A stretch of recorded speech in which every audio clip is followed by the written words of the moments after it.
and welcome to another exciting episode of Wave the Brush with me, your host, Kris, aka the Name Butcher, aka Hey You, Get Off My Lawn. Wave the Brush, the most informative 120 minutes on the internet on the wargaming lifestyle. We'll talk about painting, terrain, conversions, and everything under the sun, meaning no topics are barred. We'll talk about anything and everything. So if you're a first-time viewer, feel free to ask your questions. And, in the chat, whichever direction it might be in for you. I have no idea. And, of course, if you're watching this after the fact, you can always send your questions to Kris@wavethebrush.com. It is in the description below, as well as a link to wavethebrush.com. Central hub of all the silliness has the links to all the social medias, as well as t-shirts. Want to get yourself a t-shirt? Look like a connoisseur of all that's good and holy. They're wearing a Wave the Brush t-shirt. And, of course, if you purchase yourself a shirt, send a picture of yourself in your shirt, and I will add it to the Monkey Shrine, which is also on wavethebrush.com. And, because it's always nice to put a name to the face and a face to the name. Wavethebrush.com also has links for Patreon support. Want to help support the channel? This is basically the only way I'm getting paid these days. So, you want to help support the channel? Patreon. The way we're doing it. They're varying tiers to support that. So a huge thank you. Huge thank you to all my patrons who currently support me and everybody else considering Patreon support. Huge thank you to you as well. Basically helping to keep the show running, help make improvements and, upkeeps and all those other things. So it's a lot of fun. Of course, there are a few perks, dice given away at certain tiers. Of course, you have access to the Discord. And higher tiers, we do the giveaways. And, basically, like last episode or previous episode. Was it last episode or previous episode? We did the giveaway for a miniature. And so, always a lot of fun. Of course, if you're not able to support monetarily, you can always help the channel by clicking the thumbs up, liking, subscribing, ringing the bell, commenting, and all that all helps the channel as well. Sharing's another big one. Sharing the video is a big one. Commenting is a big one. Just interacting with the video is always just very positive and helps the channel. And all it takes is a couple clicks of a button. Apparently, this is what all it takes right here. Just a couple clicks. That's how I type, by the way. That's how I type. Big thank you to Carl, a.k.a. Guymere Allfair, a.k.a. Beer and Blood Bowl. That's his YouTube channel. Check him out if you love yourself some beer and you love yourself some Blood Bowl. Beer and Blood Bowl is where it's at. We always say thank you to Carl for taking the time out of his busy day to create the email jingles that play before the email segment of the show. It's always much love to Carl. And of course, speaking of love, thank you to my brother Evan, who created the music that plays and the intro and outro of this show. And so always much love to my baby brother Evan. I know I've recently... Oh, I forgot to turn the chat on. Oops. There we go. Forgot to turn my chat on. I forgot. I was wondering why I had so much visual space there on the screen. I was like, oh, wait, I forgot there's a chat. I turned off the chat. Anyway.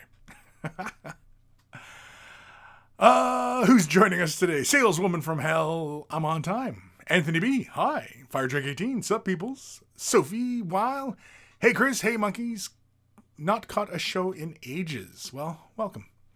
Anthony B. Shotgun Beers. Or Shogun Beers. Shogun Beers? Ooh, that's a good name right there. Shogun Beers. If I ever go to Japan, I will be known as Shogun Beers. Ghost Starman Deluxe. As the ancient ones foresaw, the rise of the monkeys shall now come to pass. Yeah, exactly. It's happening now. It truly will become a planet of the apes, of the monkeys. Planet of the monkeys. Dr. Xantos, hello all. Hello, Dr. Xantos. So, yeah, Fire Drake Teen. I just heard McFarlane Toys. Yeah, I know. I got the email from G-Dubs. You know what? Here, let's jump over to that right now because we can talk about that for a moment. Let's go this one. Yeah, let's go this one here. So, yeah, it's the Toy Fair. Oh, wait, this is the... Oh, I got to click to show me. So, yeah, they're talking about new orcs, right, for Warhammer Underworld's Beast Grave. The orcs looks pretty darn cool. I like Buddy in the middle here. Am I got this on the right screen? Yeah, I got it on the right screen. Yeah, I like Buddy in the middle. And the guy with the skull helmet thing going on. And he's got the big Basher Club. He's about to bash somebody. This is cool. Aeronautica, more Imperial stuff. Yay. Oh, yay. I mean, you know, me as an Eldar player, I'm super excited about more Imperial crap coming to the table. But these sculpts look really darn good. Look at the detail in the engines. That's pretty darn impressive. And I like the look of these fighters. They're very cool. Now, doesn't Space Marines have a few fighters? How come Space Marines aren't in the game yet? And then, of course, more board games, right? Blitz Bowl. I've been meaning to do a game of Blitz Bowl. I just haven't gotten the other team prepared. But yeah, Blitz Bowl. And then, of course, yes, McFarlane Toys apparently is doing Space Marines. Now, I like the fact that McFarlane Toys is going to do Space Marines, but I'm not sure about the anatomy. You know what I mean? Like, I don't know. Is it me, or does this look more like the older version of Space Marines rather than a Primaris? I realize it's wearing a Primaris helmet, but I mean, is it me? Like, does something about the proportions not look quite right? I'm sure it's me. I'm sure. Because I'm sure everybody at GW gets final say about, how they're going to proceed with the sculpting and the manufacturing of these action figures. I'm also excited that they said that it's not going to be just Space Marines. Where did they say that? It said that somewhere around here, right? Yeah, they're not all Space Marines. Right there, right? They're not all Space Marines. I like that. I can get behind that. So, yeah. It's interesting. And of course, they said, they're going to release both painted and unpainted versions. That is very cool, too. I think Bandai and GW kind of missed the boat on that earlier release of the figures, of not having, paintable Marines. I mean, like, at least with the Funkos, they released an unpainted Funko, right? And so you can paint your own Space Marines. And anytime you're going to release these action figures, they should always release unpainted versions of them, because that's what this community is mostly revolves around, right? Half the hobby is painting, right? At least in theory. I mean, in theory. Democracy works in theory. But yeah, so, hard to say. But yeah, I'm excited. And I also, yesterday, GW released that the Bandai Space Marines will be arriving in April. I was super happy about that. Finally getting, a time frame as far as, when that guy's going to arrive. So, excited. Me excite. Very excite. Oh, man. Matthew Perez, yay! Made it early for once. Been a while. How you doing, Kris and fellow monkeys? I am doing well. I'm feeling pretty good today. Just feeling good. Feeling fine. Ryan Ironwolf, howdy. Hey, I haven't read that name in a while. Dark Commission, hi, Kris and Monkey Nuts. Ready to be shot into space. Space monkeys. Saleswoman from Hell. Moment of silence for the people who bought the Bandai kit. Oh, not even. The Bandai figure, I think will probably be bigger than these McFarlane ones, because a lot of the McFarlane action figures, are not that big. But who's to say? Maybe they are going to be the same scale as the Bandai ones. And personally, I'm a big fan of the Bandai,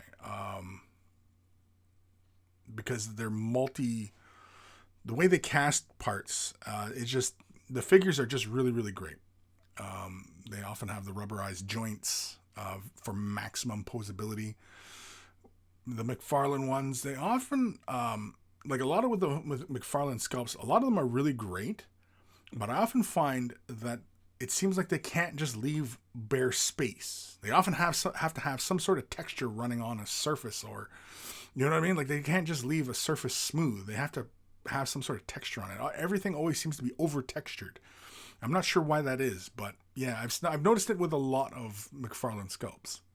But yeah, I mean, personally, I'm not huge into the action figures. I actually am more, for model and for maquette and stuff like that, rather than the action figures. But I mean, being a longtime fan of Warhammer 40,000, and if McFarlane Toys, probably next year is when these things are going to come out.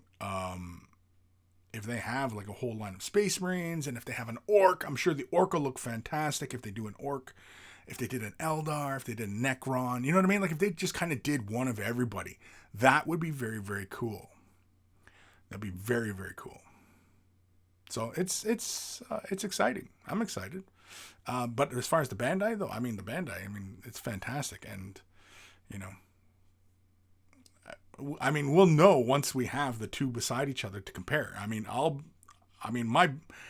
ordered a Bandai Space Marine, and as soon as it gets released, I get my hands on it. So I'll let you guys know how much I like it. But yeah, I actually bought a figure last night, but you'll see that soon enough. Anthony B, Kris beer son. Yeah, Shogun beer. Yeah, I think I'm gonna go to Japan. I'm gonna ask to be called Shogun beer. Yeah. Fire Drake 18 taking a moment of silence. Well, a moment of silence for anybody who bought it. I don't think it's a moment of silence because most of the Bandai stuff is limited run anyway. Even all their Star Wars stuff, because they like doing those limited runs because, well, they can just sell you the next idea. Right? So if they only do, 9,000 Space Marines, and then a year later they're going to go, well, we're going to do 9,000 of a different Space Marine, a different Space Marine captain. Everybody's going to snap that up. You know what I mean? So like, it's just sales. It's all, obviously it's all just a way to get your cash, right? So, but anyway, saleswoman from hell, no orcs with tits. Did those orcs have tits? They didn't have tits.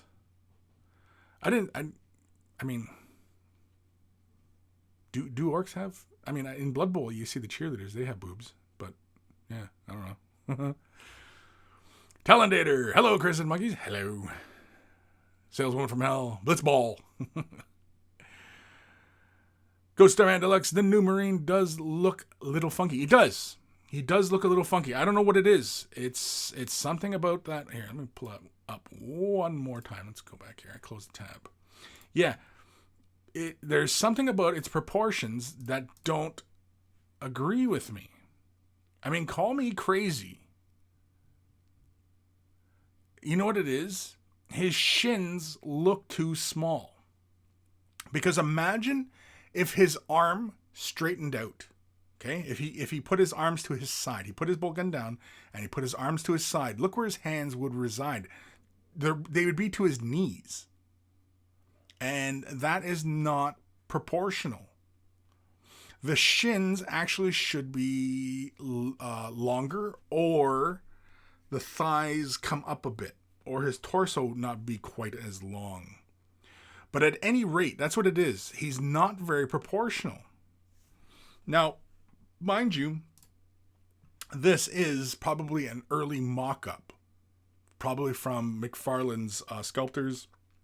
And probably something that they're probably just getting ready to 3D print and what have you. But, yeah.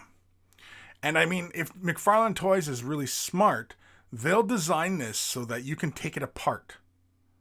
And I'm going to assume that the Bandai Space Marine can be taken apart as well. So that it can be painted easily. If they're smart. If they're not smart, and then they again, it's another wasted opportunity if that's the case. But yeah, his proportions aren't right. That's what it is. His arms, like his upper body, his torso and everything like that, look about right, but his legs are too small. His legs are too small. Because his arms are too long. If his hands reach down, they'd be to his knees almost. His fingertips could touch his knees. Just standing. Yeah. That's what it is. We figured it out. Mystery solved. Anthony B, episode 284. Hey, Funko, get off my lawn. Saleswoman from hell, I'm going to be honest with you. Haven't painted in years. Well, eventually, right? I mean, you know. Did you enjoy painting when you used to paint? You know, or was it like a chore? You know, is it just you just haven't had the inkling, or you just haven't really had the time? You know, the one thing I've been thinking about is how many of the expert painters out there in the world, all over the place, have families, have children. Because one fella, who I pay attention to, and I've met and, you know, had a talk and, you know, had the pleasure of, you know, sitting enjoying a meal with him. And he recently closed down his Patreon. And he's won Golden Demons, you know, he's competed. He's a phenomenal artist, and he's closed down his Patreon. And I was, you know, I didn't bother asking him because, you know, it's none of my business really, but he had mentioned that he had started a family and he had a child born, and now he has obviously no more time, right? So I'm curious, how many of these painters who competition level and, you know, stuff like that, how many of them have spouses? How many of them have children to maintain that level? Because I know from personal experience that when I started a family, yeah, my hobbying and painting, yeah, it was pretty non-existent. I still kept up with things, but I was not, you know, active for a while. It would be like, you know, a couple weekends a month. I'd still play games, because a game, at least I was still getting some hobbying in, because, well, I already had my army painted and I could, you know, go play a game and, you know, still enjoy the hobby in that regards. A little bit of reading here and there. But otherwise, yeah, painting was, you know. So yeah, I'm curious how many of the artists out there, you know, Golden Demon level crystal brush winner, how many of them have family? How many of them have spouses? How many of them have families, children? To maintain that, because you have to maintain it, you know. It's just like anything else, you have to maintain it. But anyway, it's interesting. It's just something I thought of recently. Legion, I think it's the arm thickness and position of the bolt rifle that makes it look odd. Yeah, it does look odd. It looks odd. It doesn't look right. In fact, you know what it looks like? It looks like if I had to guess, I would say this is something McFarlane Toys has had on their shelf as a concept for a while, because it looks more like the Mark 7, Mark 6, Mark 5. It looks like the older sculpt to a Space Marine. Look at the shoulder pads. Here, let's go back. Let's go back to the pictures. Look at the shoulder pad. That looks more like old design than new. The only thing that really differentiates the new Mark armor, what is it, Mark 10? Is that what it is the helmet, obviously. The collar, but the collar is kind of Mark 8, Mark 7, late Mark 7 kind of thing. And then the extra panel line in the armor. Oh, and the knee pad. The guard on the knee pad is also different. And then that little bit on the thigh armor as well.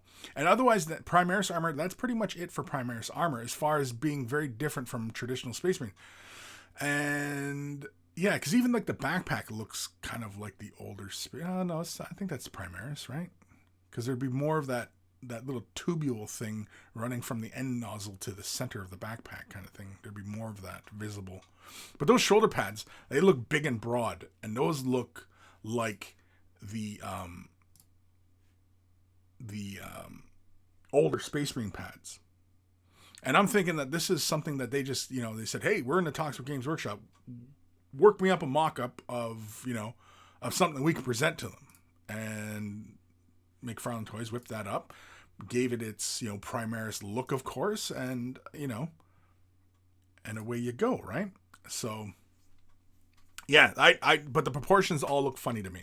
They look like the older sculpts of Space Marines, a squat kind of stance to them and everything like that. Whereas new Primaris, they have far better poses to them, you know, Primaris Marines just look proportionally better. Oh, still got this candle going here. I got a candle going for scenting.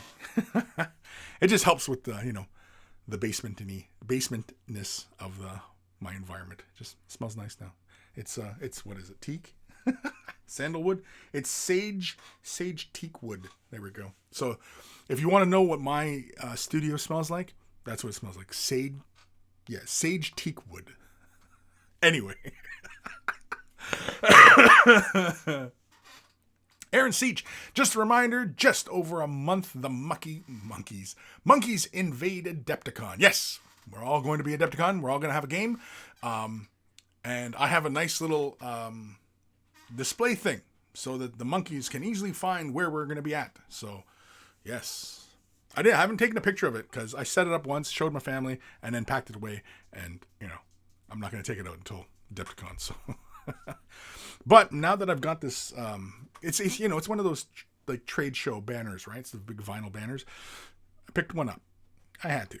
And, but now that I picked it up, I kind of feel like I'm inclined that I probably should attend more conventions. So, maybe. What's the next one after Adepticon? Because LVO just went by. There's Adepticon. Nova? Is that the Nova's like not until the summer though, isn't it? Something like that. Anyway. Saleswoman from Hell. Kris's unboxing of Bandai figure live. Do it live as soon as it shows up on my door and just crank the live on. Yeah, maybe, possibly. It's April. It's after Adepticon, so I'll probably be coughing and having con crud going on. Fire Drake 18. I think the size of the rifle and the smallness of the legs make it look a little odd. I suppose it's able to pose it. I guess. Maybe it's just the way it's posed. Maybe it's the angle in which they're showing it. I don't know. But it looks more like the old version of a Space Marine than the new version of a Space Marine. It doesn't look like a Primaris Marine. It's got the helmet of a Primaris, but it doesn't. The pose doesn't look like a new Primaris pose. The new Bandai Space Marine, he looks like a goddamn Space Marine. You know what I mean? Like, hold on. Now I'm gonna. Can we find the Primaris? Can we do this side by side? Shit, can we do it side by side? Screw it. We'll do it live. Let's go Bandai Space Marine.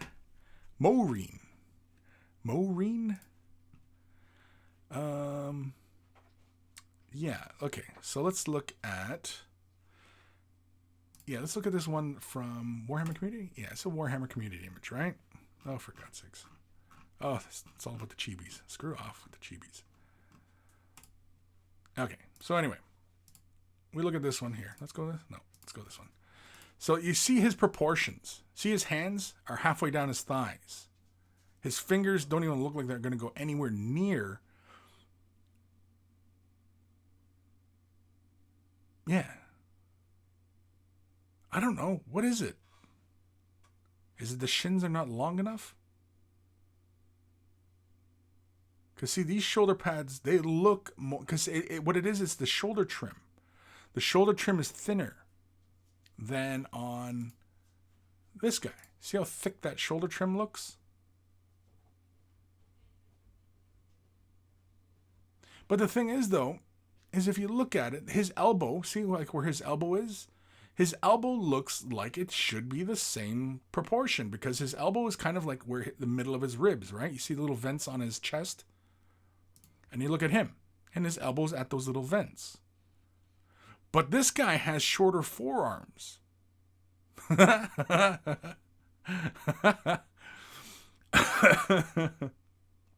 But realistically, when you look at like the Marine models, their forearms are pretty small anyway. But is that what it is? It's because he's got long ass forearms?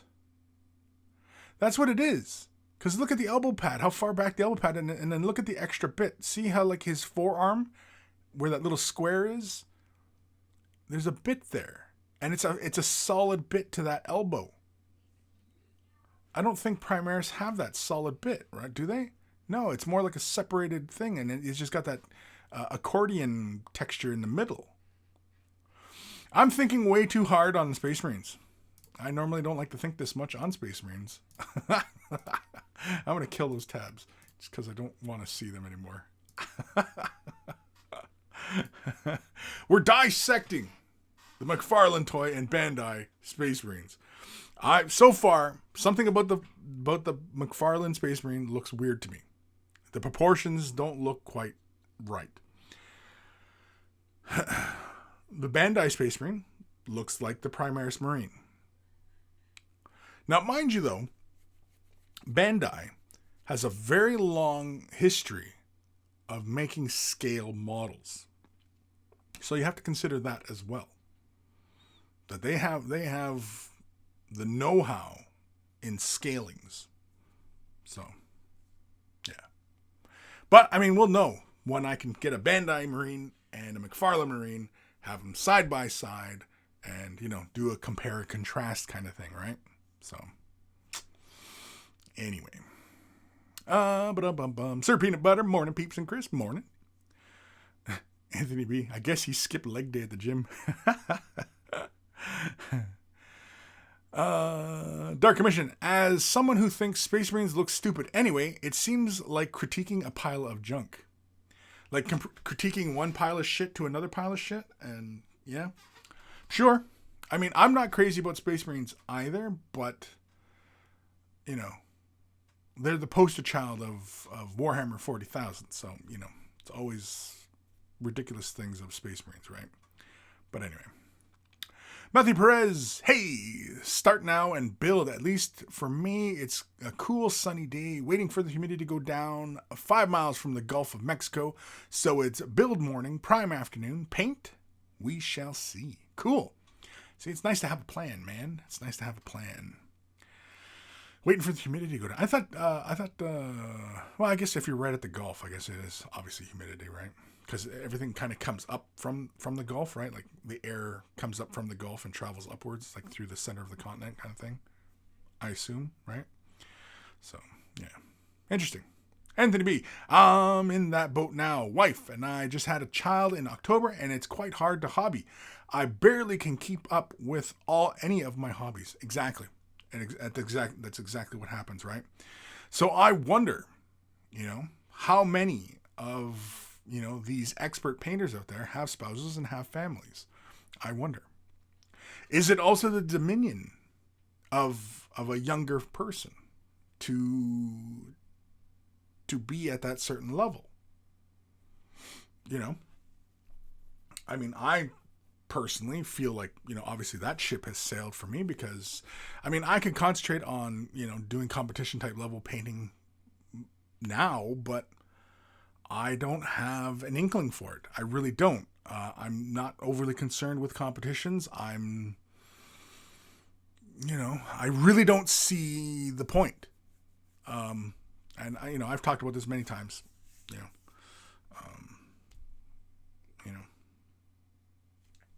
just don't, but yeah. Anywho,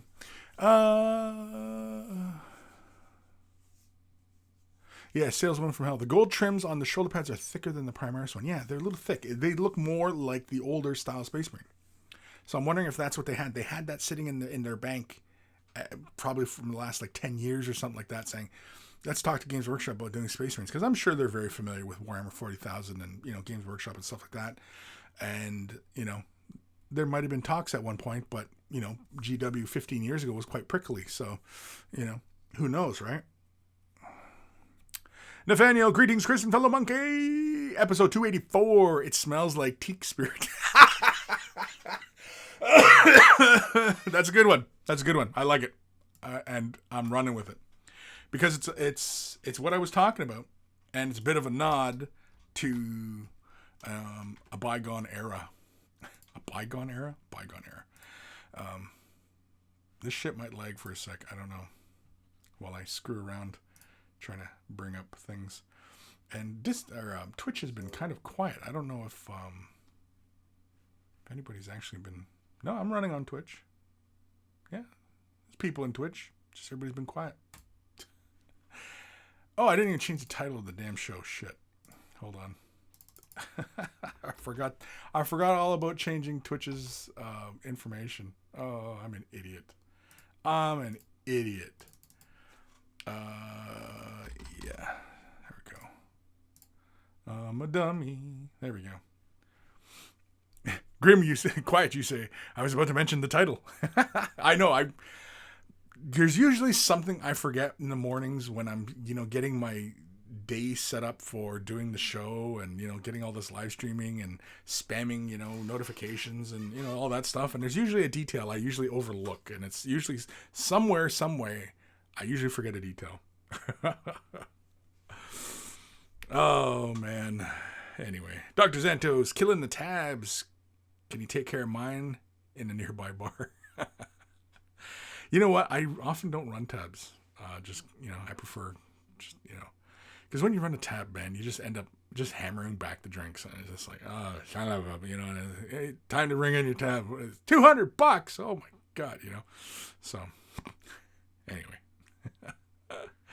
Sophie, wow, everyone will still buy them unless they hate Space Marines. I don't hate Space Marines, but I am kind of fatigued on Space Marines. I know that Space Marines are the poster child for Warhammer 40,000, but holy shit, Games Workshop, let's get some more shit out there, because you can't have everything centered around a good guy or a supposed good guy. I mean, like, Space Marines are like this, the good guy, right?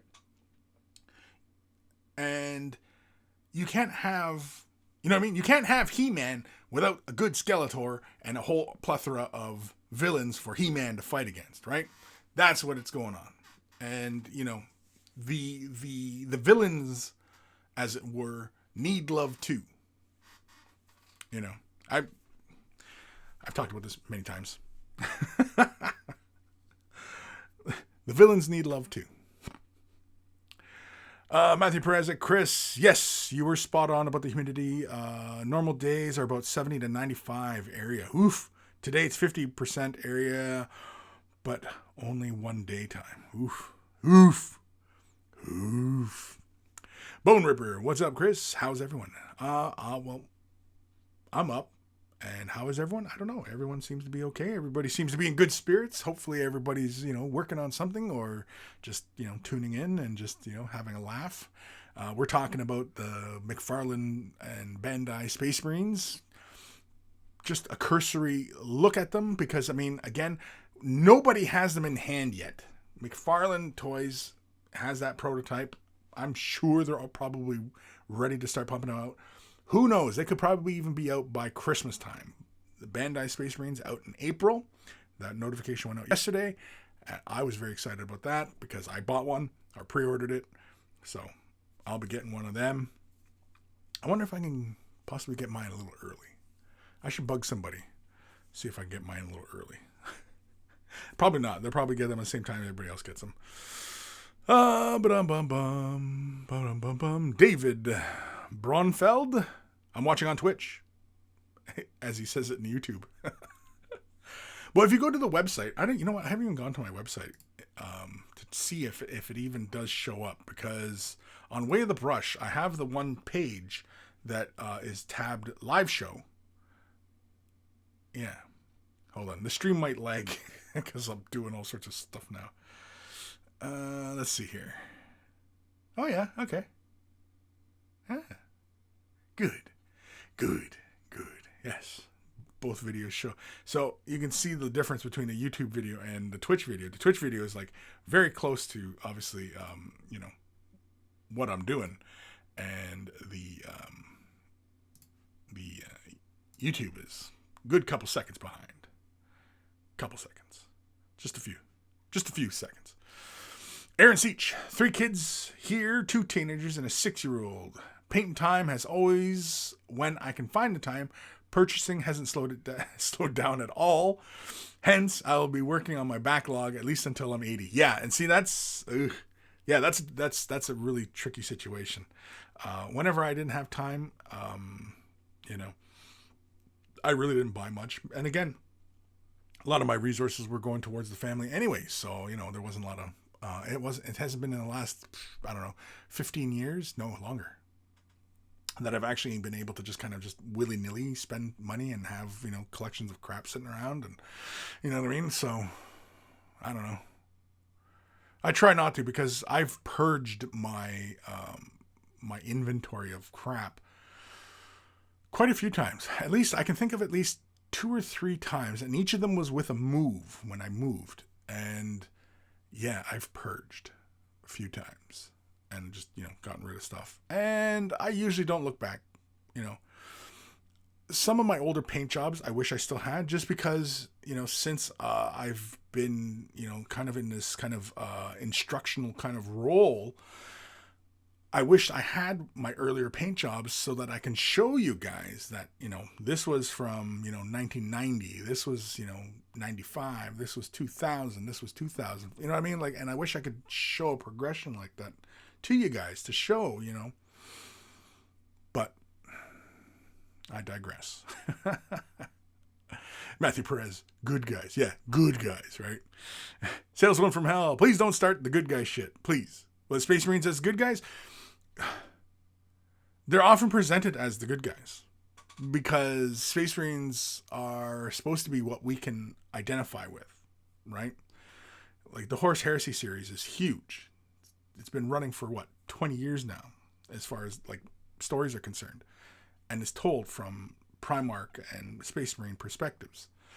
And, it's not about the ordinary human, when realistically, for Warhammer 40,000, to get us all on board, it should be told from the point of view of the Imperial Guard, because the way the literature always describes Space Marines as more godlike, demigods, right? Primarchs are demigods. The Emperor is the god.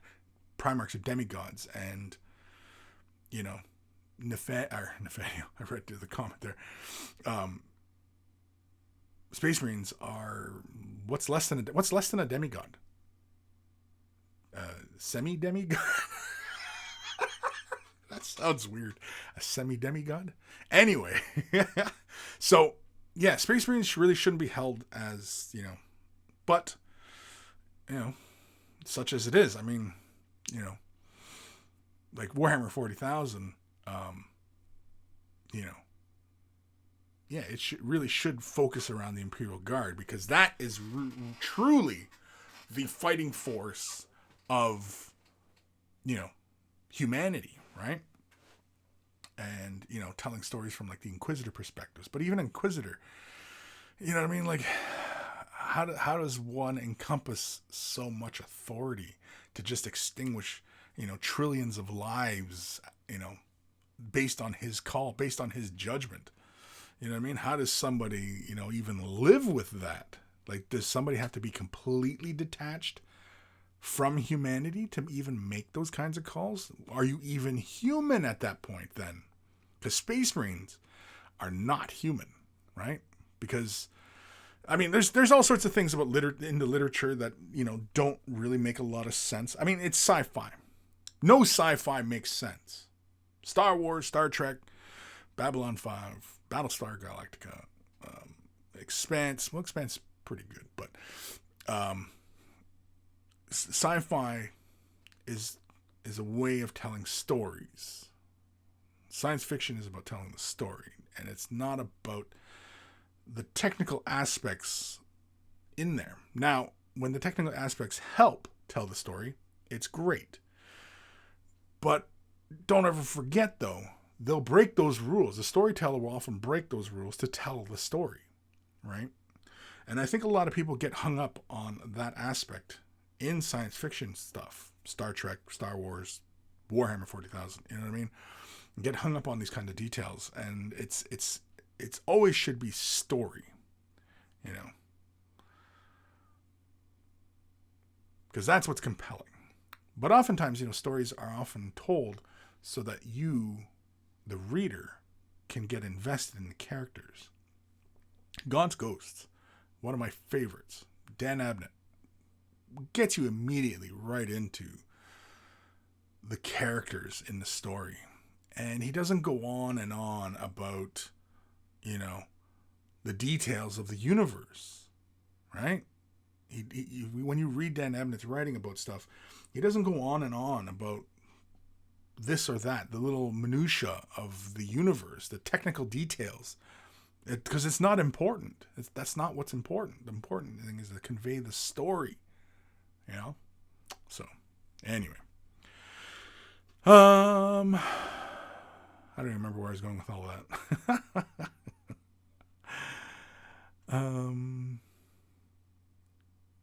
Where the hell am I in this?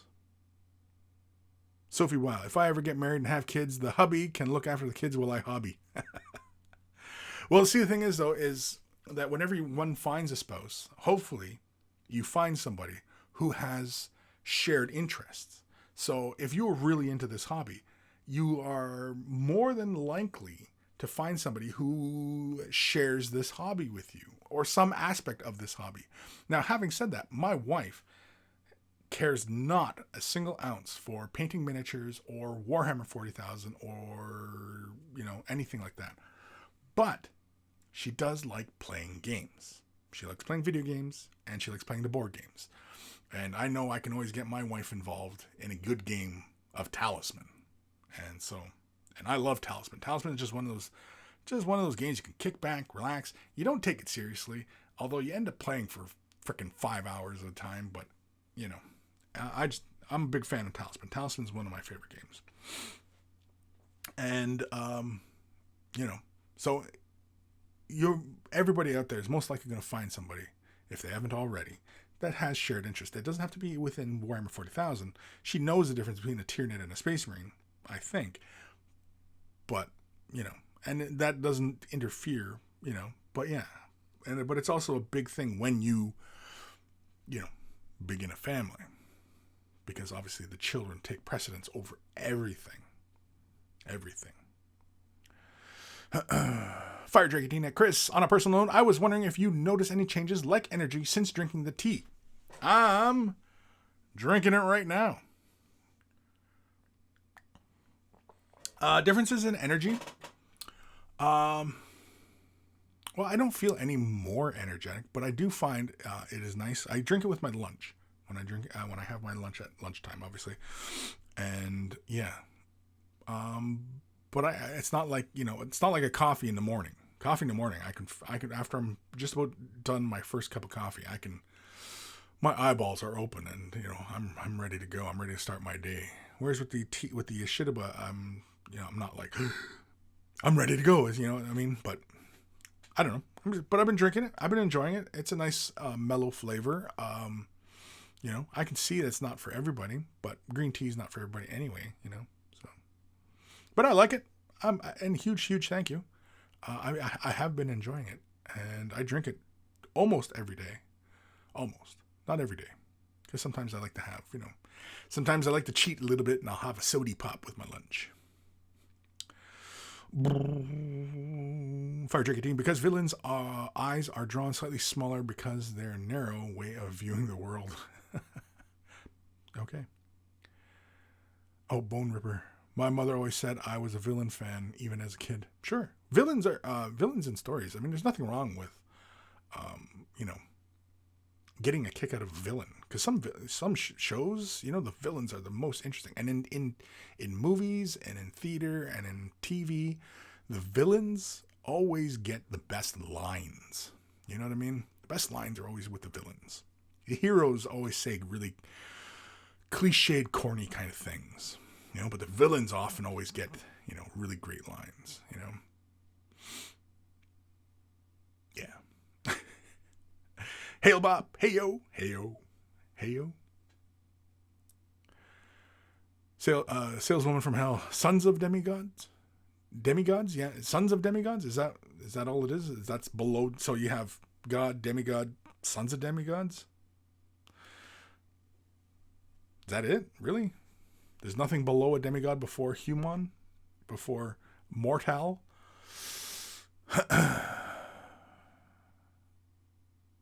Fire Dragon, Space Marines are good guys. Well, if you're a salamander. Yes, yeah. Oop. Move my mustache around. Sorry, keep my hands too close to my face. I usually try not to touch my face too much with my hands because, just reasons. But anyway. Matthew Perez, why Honor Bound is so dang good. Regular humans kicking ass. Yeah, well, yeah, like Dan Abnett writing for, Gaunt's Ghosts. Yeah, Pure Guard, they can do it all. Lasgun, that's a weapon that kills mofos. That's not just a flashlight. Not just for lighting your smoke. Saleswoman from Hell, what is human in the year 40K? True. But the way I've always viewed the universe of Warhammer 40,000, which was kind of an idea since way back in the day, is that the Imperium of Man, there are many tiers in which a world is developed, dependent upon its situations and stuff like that. So there's worlds where the humans have regressed to near, barbarian states to really advanced, maybe even past imperial technology, right? And everything in between. So in the Imperium of Warhammer 40,000, there should be worlds that are just like ours right now. This kind of level of technology, right? And that's kind of fun. And I've often imagined that if you were to kind of make like a low budget Warhammer 40,000 film, you could do it in this setting of this world, because there are varying levels of technology within the Imperium of Man. At least that was what was held in the Rogue Trader days, in the early days, is that there's varying levels of technology in the Imperium of Man. Practically caveman to, digital, right? So, anyway.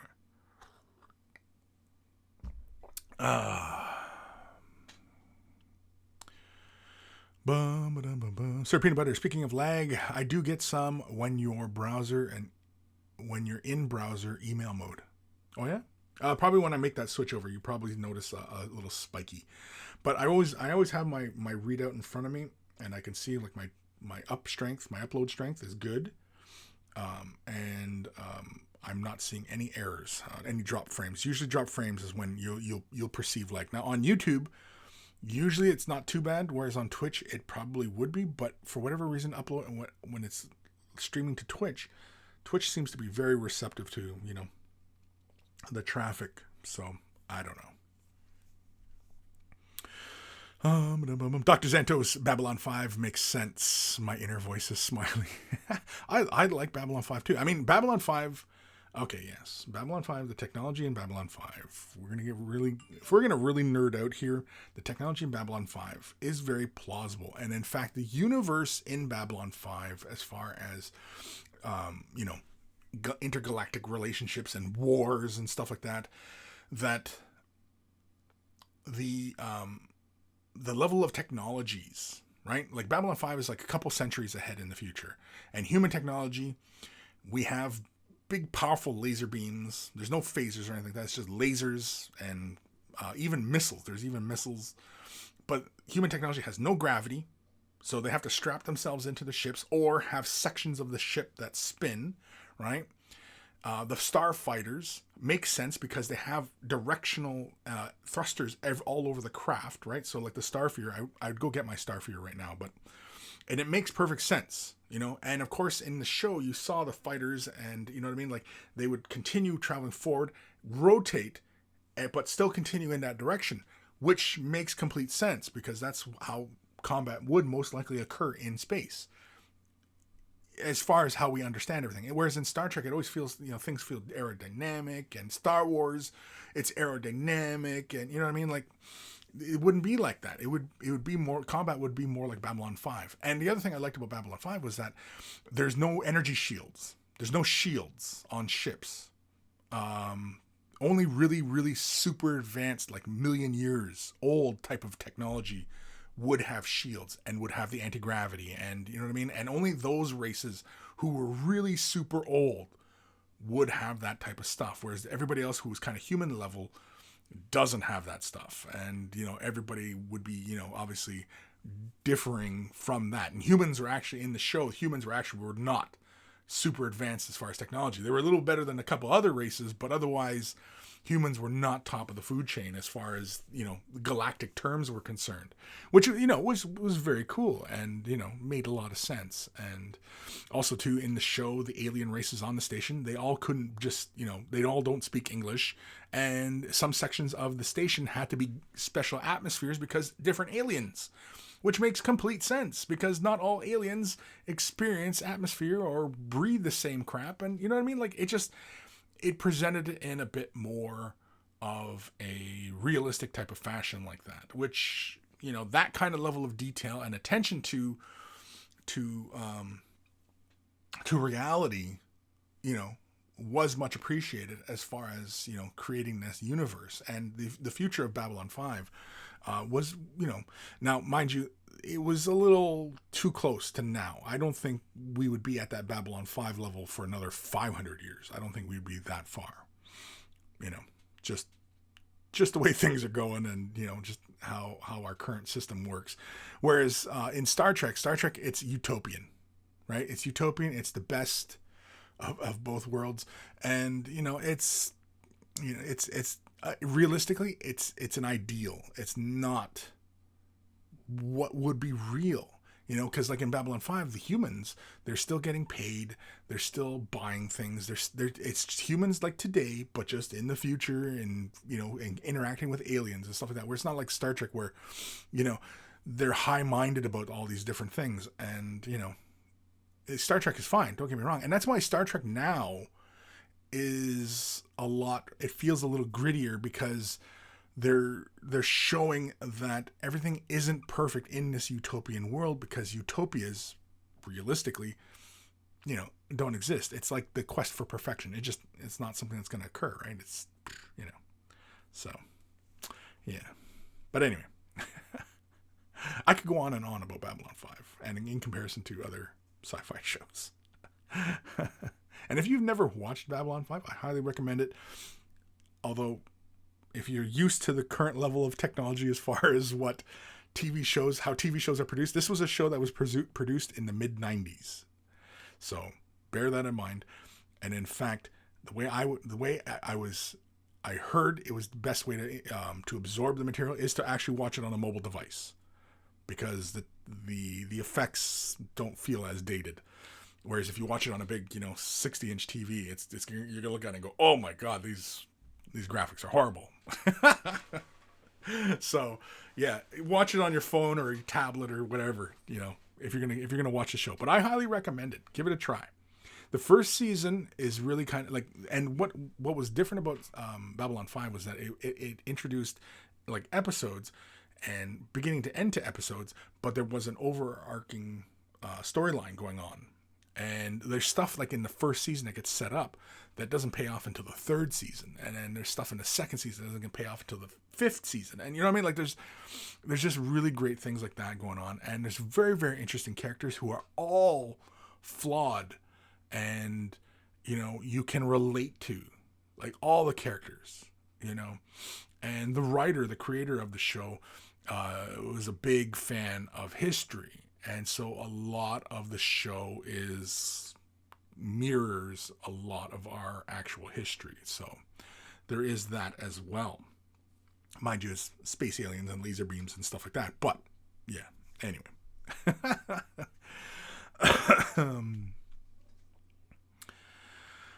Oh, where am I? Saleswoman from also about demigods. The Emperor would be the god, the number uno god, and the Primarchs are still gods, but they are child to the main god, and Marines are the demigods. Marines are the demigods, the Primarchs are gods, and the Emperor is a god. Yeah, but the Emperor is a god in the highest sense, and the Primarchs are the sons of the god. So they would be the sons of God, but is there not, you know what I mean? Like, I don't know. I actually had an idea. I talked about this with Lee one time. We were talking about, you know, the Primarchs and, you know, like how there used to be so much mystery before in Warhammer 40,000. And I had this, I might have mentioned this on the show once, but I'll mention it again since we're talking about, you know, gods, demigods and stuff like that. Well, on the Emperor and the Primarchs. Now, I don't know if this has been something that's been addressed in recent years or has been retconned or anything like that, but there used to be the 18 chapters, right? The 18 original chapters of Space Marines. And there's 2 that are missing. Now, way back in the day, used to speculate that one of those missing chapters was the founding of Grey Knights. Before, of course, they expanded upon Grey Knights and everything like that. But the other fun one would be that what if the because they're the records were expunged for, at least that's the way they showed it, right? There was 18 chapters, but then they would list 2 chapters where the records would be expunged. So the entire chapters were just taken off the record, right? Why would that be? Why would you take them off the record? And I thought that actually what would be a really interesting one is what if one of the expunged, or if both expunged chapters what if the Primarchs were female, and the Emperor actually had 2 daughters, right? And these two Primarchs who were female were, in comparison to the rest of the other Primarchs, pretty much the same in all abilities, but have their own specific type of thing, and that legions, couldn't be created from those 2 Primarchs because reasons, who knows? But yeah, I often thought that would be a cool one. Is that why? That's why the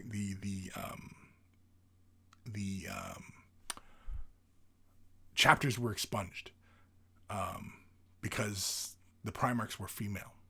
Because in the old stories, or in the lore in which how it all kind of happens, is that the Emperor makes the Primarchs, and while they're still in their little baby tubes, right, their little incubation tubes, the powers of chaos whisk them away, and they get scattered all over the galaxy.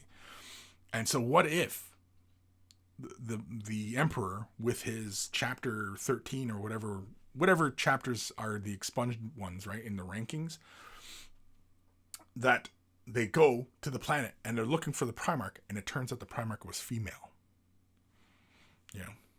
And in fact was, a daughter of the Emperor kind of thing. Wouldn't that be a fun one? That'd be a fun one, wouldn't it? So anyway. I don't know. That was one of my little crazy ass thoughts. It's those kind of thoughts that keep me up at night.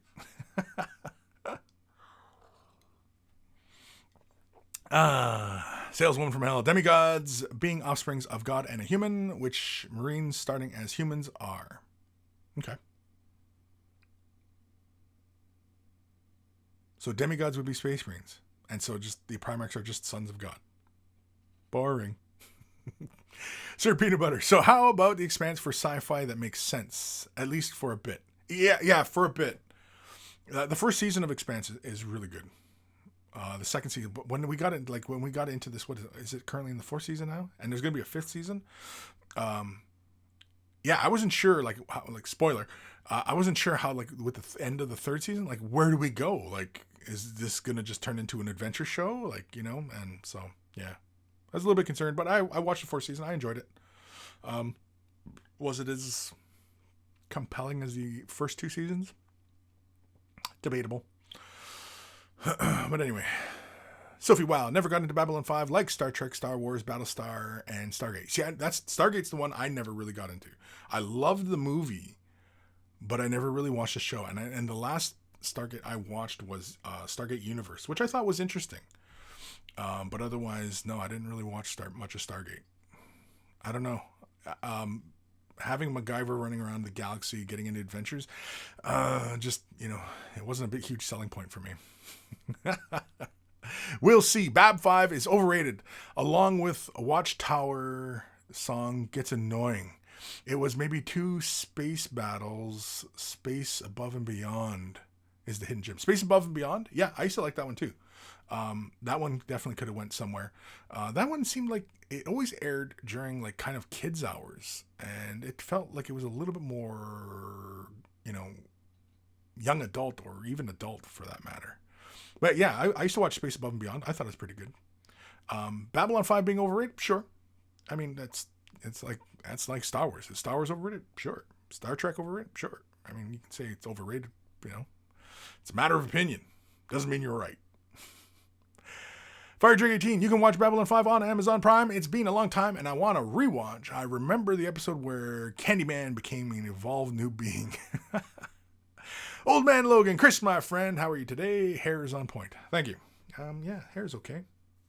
It's kind of falling off to the side. I've been letting it grow. I'm letting this all grow. It's growing. But, yeah, anyway. Uh, Starburst 7641. Wait, Along the Watchtower wasn't Babylon 5. No, that was Battlestar. Yeah, but Dr. said it was Battlestar, yeah. David Mofat. Hey, everyone, I'm off to work, so I'll make certain to play it loud and spread the way. Spread the way. This is the way. I started watching Mandalorian again, speaking of sci-fi shows that I like. Yeah, I like Mandalorian. It's a fun show. If you haven't watched it yet, I recommend it. If you enjoy Star Wars. If you enjoy Star Wars, you most likely will enjoy Mandalorian. If you're not into Star Wars, then yeah, you're not going to give a shit. Saleswoman from hell. Well, you got the shitty gods in mythologies, like compared Jupiter, like Hercules, who ascended to God. Yeah. Sophie, I like the idea of a female Primarch. Right. Wouldn't that be interesting? Wouldn't that be interesting as far as telling like an interesting story? Right? Would the Emperor forsake one of his own children? You know? Or was because, for example, would it have been, I don't know why, but would it have been confusing for the Legion that would have been created, right? Because the way the story goes is the Emperor made the Primarchs. Primarchs get stolen. Oh, they all disappear, right? So we assume there's 20 kids that all went missing. 2 of them, we don't know what happened to. But 18 of them survive, and we tell the stories of, right? So Primarchs get stolen. They end up all on different worlds. They all take on those worlds' traits. Interesting. And then the Emperor goes, oh shit, they took my Primarchs. Well, I guess I'll use what's left over and make a bunch of Marines. And so he makes tens of thousands of legions of Marines, each based on all the Primarchs that he had that leftover goo. I guess he had a lot of cookie batter left. So with all that cookie batter, he makes more Space Marines, and he goes out and he conquers the galaxy. And each of the legions were based on their Primarch. So what happens when that legion, who's, the legion of, the Emperor's Claw or something like that, right? And they come to this world and they're looking for the Primarch, who's this great, fantastic warrior. And it turns out this great, fantastic warrior is a woman. What happens to the legion? Did the legion go, you know what I mean? Like, right, today's sensibility, this wouldn't, this really shouldn't be an issue. 30 years ago when 40K was coming into its own, and as they were writing these stories, it's just a very interesting thought I've had, that what if those 2 Primarchs were female? What could have happened, right? Would the Emperor have rejected his own daughter? Would the Legion have rejected their Primarch? Right? Would that be why maybe one of these legions instantly rebelled? And maybe that's why the Emperor baby batter. That's why the Emperor started instituting all sorts of crazy rules. Is that why the Emperor goes all the way back to Earth and leaves everything else, rest of the Primarchs? Because he has a legion, that just completely went bonkers because their Primarch wasn't a man? You know what I mean? Like, I don't know. It was just an interesting thought I had at one point. Fire Drake 18. I kind of want GW to explain the 2 excommunicated chapters, but I like the mystery. I like the mystery too. And it was a fun idea to play within that little realm. As far as, yes, saying that those 2 excommunicated chapters were female, right? Or, here's another one. What if those 2 chapters of Marines and their Primarchs were excommunicated because what if, as soon as they were founded and as soon as they found the Primarch, they seceded from the Imperium, and so they're excommunicated, and so they're off. They left the galaxy, or you know what I mean? Like, they found what was the race in Star Trek that had the gates all over the universe, right? They find one of those gates and they disappear to another universe or another galaxy, or you know what I mean? Whatever, right? Oh, that was the other speculation, was that the Legion of the Damned was one of the excommunicated, right? So back in the day, it was speculated that the Grey Knights were one of those legions, Because how do you have a whole legion of Space Marines who are psychic and, right? How do you have an entire legion like that? So, but anyway. And then, yeah, the other one was Legion of the Damned. Legion of the Damned were actually one of those excommunicated. And for whatever reason, they're like these Marines that are caught in limbo kind of thing. I don't know. Mysteries. And it's fun. And, you know, who knows? They don't have to explain it. Games Workshop does not have to explain it. Leave it as a mystery. But it's kind of fun. It allows us to play within the realm of possibilities, right? You know, and you can tell an interesting story. You know, because what if the Emperor shows up on a planet with his legions of Marines? They're all ready to meet their champion, their Primarch, and it turns out to be this, you know, 8-foot tall, beautiful warrior who she, you know, has conquered the entire planet, and you know what I mean? And so, and they're all like,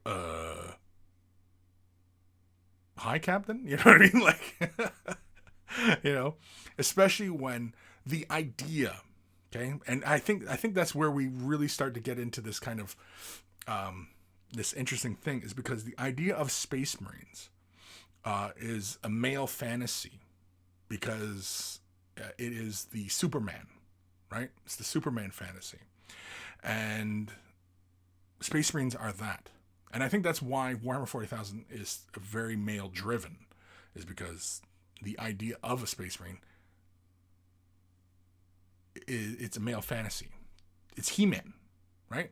It's He-Man, it's G.I. Joe, any of those super macho type of male ideologues, you know, that's what it is. So, anyway.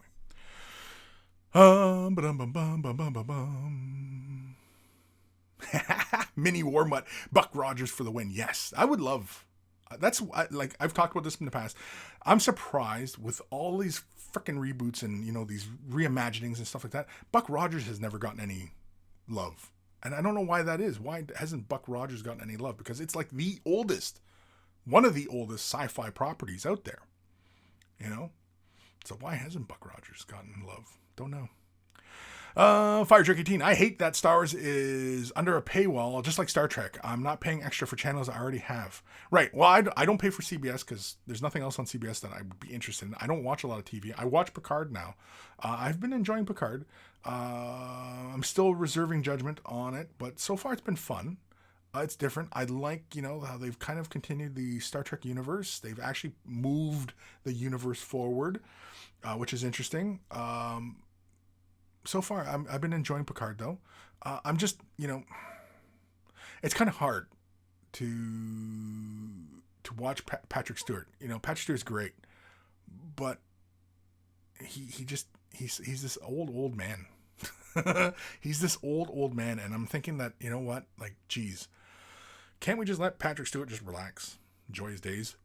Why do we got to keep traipsing him out there in this uniform, taking on Klingons, and, you know, it's just. Why do we keep doing this? Why can't we just let Patrick Stewart relax? Like, why can't we let him relax and enjoy the rest of his life? Let him be Professor X, be Gurney, be, you know, Captain Picard. Like, why can't we just let his work stand on its own? You know, just let the man just fucking enjoy his days. Aaron Siege, female Primarch forsaken by the Emperor would be a great backstory to a female Chaos Marine Legion. That would be badass in my opinion. Yeah, well, what if it was a Legion that immediately turned to Chaos? Or it was a Legion that immediately left the Imperium. They said, you know what? You know, up yours, Emperor. Up yours, Dad. I'm taking my boys and girls, whatever, and I'm out, right? What if it was something like that? What if the Legion just all of a sudden up and decided to leave the Imperium? They said, no, you know, the way the Emperor's going about this all is completely bass-ackwards. This is wrong. You're wrong, Dad. You're wrong. And I'm leaving. Right? It's kind of like Horus, but Horus is corrupted. Right? He thinks that the Emperor's obviously going to think about things bass-ackwards, which, you know, at the time, at least the way you interpret the Imperium of Man, it sounds like it's actually heading towards that Star Trekian type of utopian future. But maybe, you know, these other Primarchs, you know, say, hey, yeah, no. Anyway, just be interesting. Starburst. Don't one of the novels shed light on the missing legions? They were yeeted because of something they did? I don't know. I'm not that up on all of the Horus Heresy. I'm into Legion right now, which is book 6 or 7. So yeah, I'm way behind. Uber Tolucci, Kris, that is crazy and really interesting theory. Yeah, why not, right? Why not? Jabba's left nut, female Primarch image. 1 week every month they turn to chaos, blood for the blood god. Vilvestri, I can imagine the Legion being wiped out by an overzealous Inquisitor or Grey Knights. Sure. Saleswoman from Hell, I like a female Primarch. Would just rip any insubordinate Marines in half with the bare hands. Would they? Would they? They are Primarchs after all. The 2 missing Primarchs are Gork and Mork. Yep, that's another theory. I've heard that one as well. Matthew Perez, Emperor, did you forget you made 2 chicks? Well, no, because he would. Well, Sisters of Silence, sure, right? So what if the Sisters of Silence? But see, the Sisters of Silence aren't Marines though. At least they're not portrayed as Marines, and they don't. In game wise, they don't have the same abilities as Marines. Like we're talking about, the Emperor took his baby batter, and made Primarchs, and 2 of them came up female, right? Let's speculate. So 1 or 2 of them came up female. So Sisters of Silence would be a good one, right? What if they have a Primarch? What if the Sisters of Silence have a Primarch? And what if she's like second to the Emperor as far as psychic capacity? I keep knocking into things. Psychic capacity. What if she's just wicked awesome at psychics, as well as, being a great warrior. And so the Marines, maybe they started off as all, men, but then they said, okay, well, we found our Primarch. Holy crap, it's a woman. Let's just, run this lot of boys, and then everybody else will induct as females. And then maybe, because they were finding defects, because the Primarchs weren't matching up as far as that was concerned, because they're supposed to be the Space Marines are supposed to be like mirrors of their Primarch, right? They're supposed to be just like their Primarch in some regards, right? They even take on characteristics of their Primarchs and stuff like that, right? They're supposed to be like, like their Primarch. And so what if the Marines who were from from that Primarch who didn't fit the mold, and so they were like, why doesn't it work? And they go, oh shit, it's because the Primarch is a female.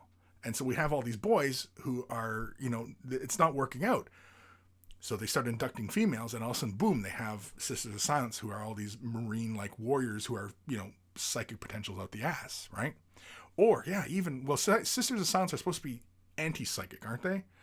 So, yeah, Sisters of Silence are recruited from nulls from around the galaxy, right? So what if the Primarch, playing around within this theory, that the Primarch, she's actually maybe an anti-psyker, and that's why she's expunged. Let's pretend, right? The Emperor finds his daughter, and she's actually a powerful psychic null. And so they go, holy crap. And so then, and it's not unusual, for, any kind of king to take his daughter and make a legion of daughters and have them protect him.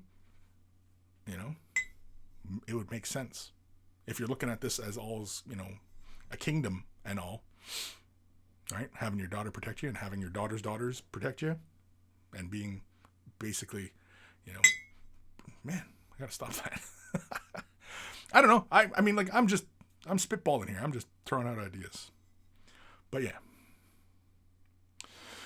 But yeah, Sisters of Silence, yeah, that would be fun, right? But they've already kind of explained Sisters of Silence, and so it's like, meh, whatever then. Dark Commission. It makes sense that 40K would be male-oriented, as it's men who historically go out and get slaughtered in their millions. I don't know how that equates. We're talking about a game. It has nothing to do with history. It's a game. Fire Drake 18. Mirolenia Vermilion from the anime Black cover is how I would picture a female Primarch. I'm not familiar with that, but you have to send me a pic. Send me a pic, Fire Drake. Vilvestri. Gurney. Yeah, Gurney. Come on. Let's for God's sakes, let's let Gurney relax. Okay? Let him rest in his chateau, picking his vineyard, right? Let Gurney relax. Jeez Louise. Fire Drink Team. No, we must squeeze out every drop of Patrick Stewart. I know, that's what I mean. Like, you're just wringing poor old Patrick Stewart right out. No, we need more of that drama. We need more, you know? Because, like, I was watching Picard, and at least here in Canada, they play Star Trek Next Generation, and it was the episode of Best of Both Worlds. And even Patrick Stewart, as far as his line delivery is concerned, like even just as the man, as an actor, he in Next Generation is brilliant. He's still brilliant, but he's an old man. He's not playing an old man. He is an old man. And I'm saying, let poor old Patrick Stewart, for God's sakes, just let the man relax, you know? Jeez.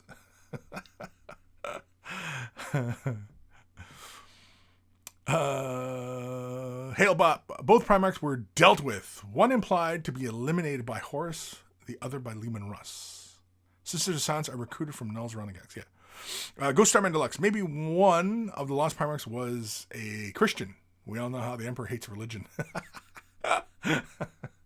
He was just super. They showed up on the planet. I'd like to talk to you about our Lord and Savior. What? Jeez Louise. Burn the place. Seems a little harsh. Matthew Perez. Glad I made it back to hear that. My damn cat took my power stripe out. Back to Shadow Realm with him. God King 555. Time for paint. What time we at here anyway? Holy crap, we're already 20 after 1. I've been jibber-jabbering already for an hour and some. Jeez Louise. Man. When it's time to talk up a storm, it's time to talk up a storm, eh?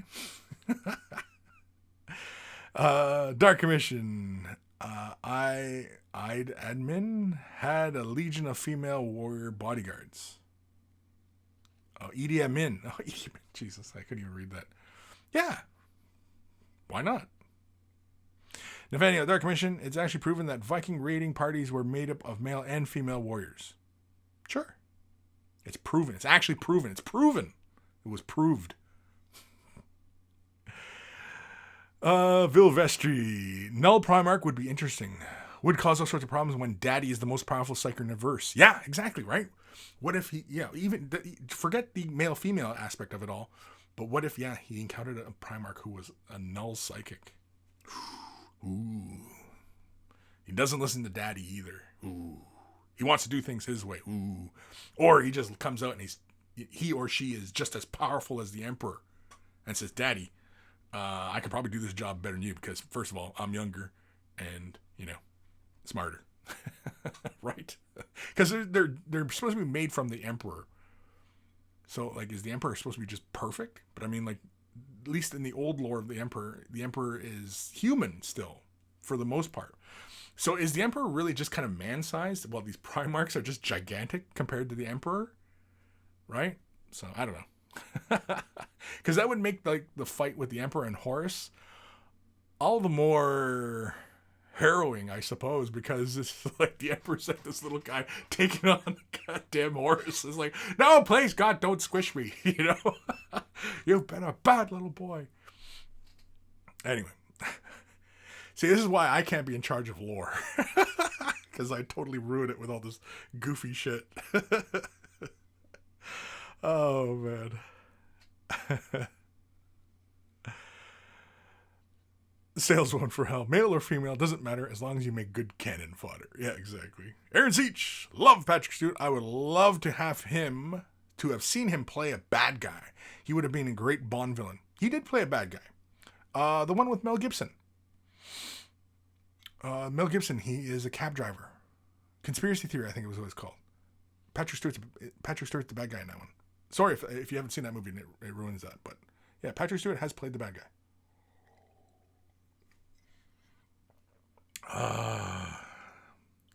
Sorry, all my shitaba has fallen to the bottom of my cup here. I'm not drinking it fast enough. It's actually starting to get a little tepid on me, so I better get moving here. Sophie, wow, I heard Patrick Stewart did a one-man Christmas Carol show a long time ago. I would have loved to have seen that, but I believe it was in the 1990s. I wasn't around then. Yeah. Well, he comes from a theater background, so him doing a one-man Christmas Carol, I have no idea. But maybe was he part of a production of Christmas Carol? Sure. I think the legend is that he was seen in theater, and he was doing theater just before he auditioned for Star Trek. Yeah, something like that. They were familiar with him from Star Trek. Or not Star Trek, from theater. Fire Jug 18, I remember the 40K Fluff Bible. It had all the lore of the 40K, but sadly taken down by GW. Yeah, well, I mean, it's their fluff. And if they're going to retcon it, they're going to retcon it, right? They're going to change it, they're going to change it. So, it's theirs. I mean, and of course, yeah, money's to be made selling books, so hoarding in on their dollar. I would too. You know what I mean? If I had intellectual property of some sort and then somebody else was muscling in, fucking right, I'd drop lawyers on them. Don't blame them. Got to protect it, man. Got to protect your copyright. That's the way this world works these days. Vilvestri, Emperor is psychically augmented Hulkbuster armor. Sounds cool. The Emperor is actually kind of like a Tony Stark, where he's in his armor and it actually makes him bigger and stuff like that to take a. Yeah, I don't know. Hail Bob. Don't think it'd be a problem. Kroll with the Sisters of Silence were around Big E for most of the Crusade and the Webway project. He actually had them around to collect Rogue Cider, mask his presence, and unlike some bodyguard, spoiler, can't be possessed or worn like skin suit by demons. Right, but that's stuff I've not read. And I mean, like, my knowledge of lore goes way back, and it's intermittent in the last 20 years.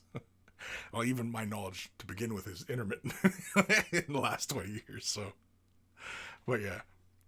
Aaron Seach. I try to stay away from Mel Gibson with the exception of Mad Max. Hence, I am not seeing Conspiracy Theory. That was years ago. That was Conspiracy Theory. That was way before Mad Max went off the rails. Or Mad Max went off the rails. Mad Max. Fuck. Mel Gibson was the shit back in the day. I mean, you avoiding Mel Gibson back in the day. I mean, wasn't until it started around Passion of the Christ. That's when Mel starts getting a little weird. Anyway, Ryan R. Wolf, Patrick Stewart in Excalibur was my first time seeing him act. Yeah, in Excalibur, another fantastic movie. Yeah, good memory. Fire J18, old 40K Fluff Emperor was supposed to be the embodiment of about 100 shamans who saw the coming of chaos. Well, I remember the old lore being the Emperor is that the Emperor has been around. He's been a human, and a human for as long as humans were humans. But he would die. A normal lifespan would die. His spirit would enter the warp, and he'd be reborn. And it wasn't until he realizes somewhere, at some point, who he is. And it was like near the end of his death, he would realize that he lived all those previous lives. And then when he came back again, he realized he was born again, and all these past lives, these experiences, stuff like that, he remembers it all. And so then he just kind of stops it. And then he manages to stop himself from aging.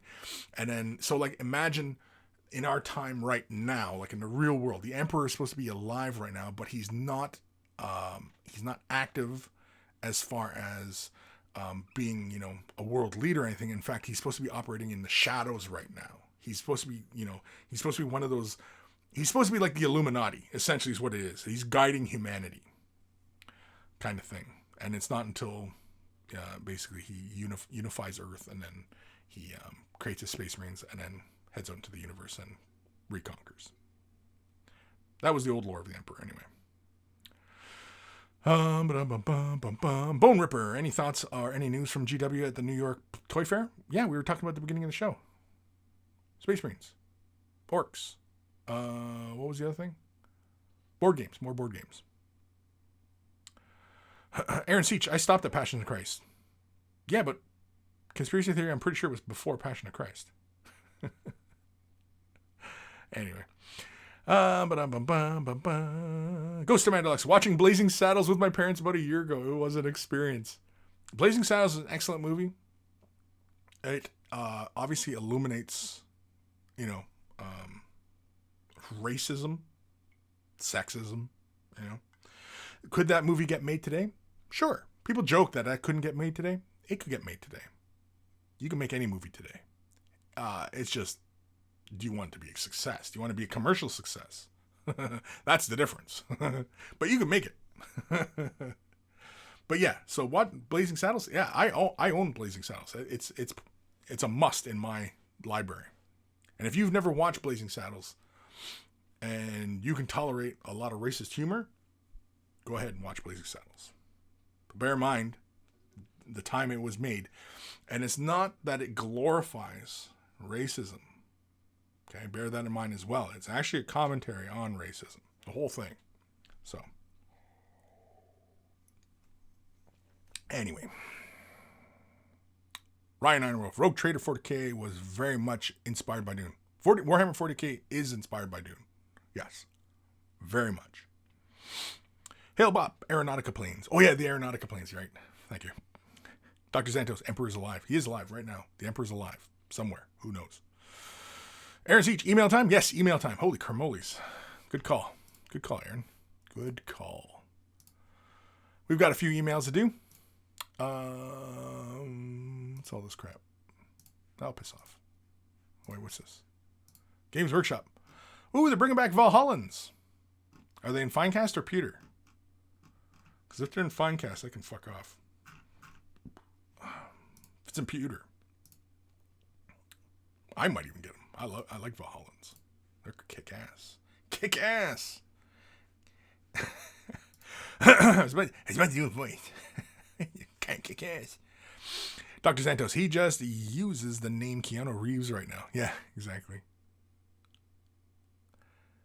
Aaron Seach, the Emperor's in a Lazy Boy recliner. Fire Drinking Kris, yes, I heard about the guiding humanity. I didn't know about the dying over and over. Yeah, it was in, I'm pretty sure it's in Realm of Chaos, Lost in the Damned. That big, thick book. It took, because basically it talks about, because the Emperor has children. Because he's had lives, and he's a man. He is a man. That he's had children, and it talks about these offspring and the part they play, and how basically this faction, the Sensei and the Star Children, they want the Emperor to die because it basically resets the Emperor. They want the Emperor to die because it'll reset him and he'll come back, right? So, anyway. But it's supposed to be like this faction of children of the Emperor, descendants of the Emperor. Because the Emperor was at one point a mortal man.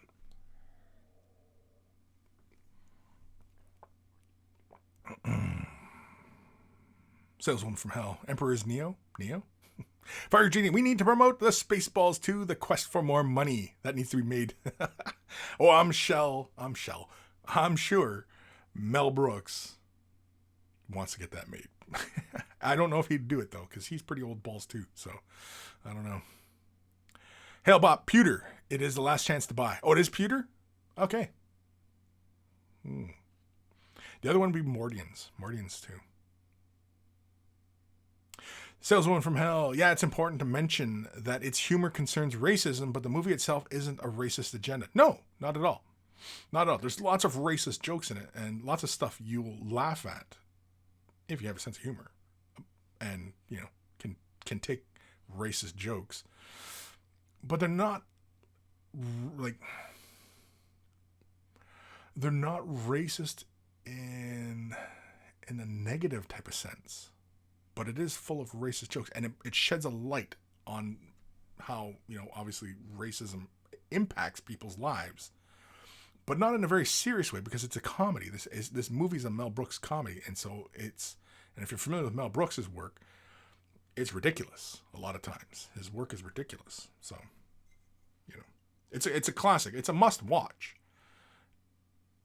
for cinema of its time. It's a must watch.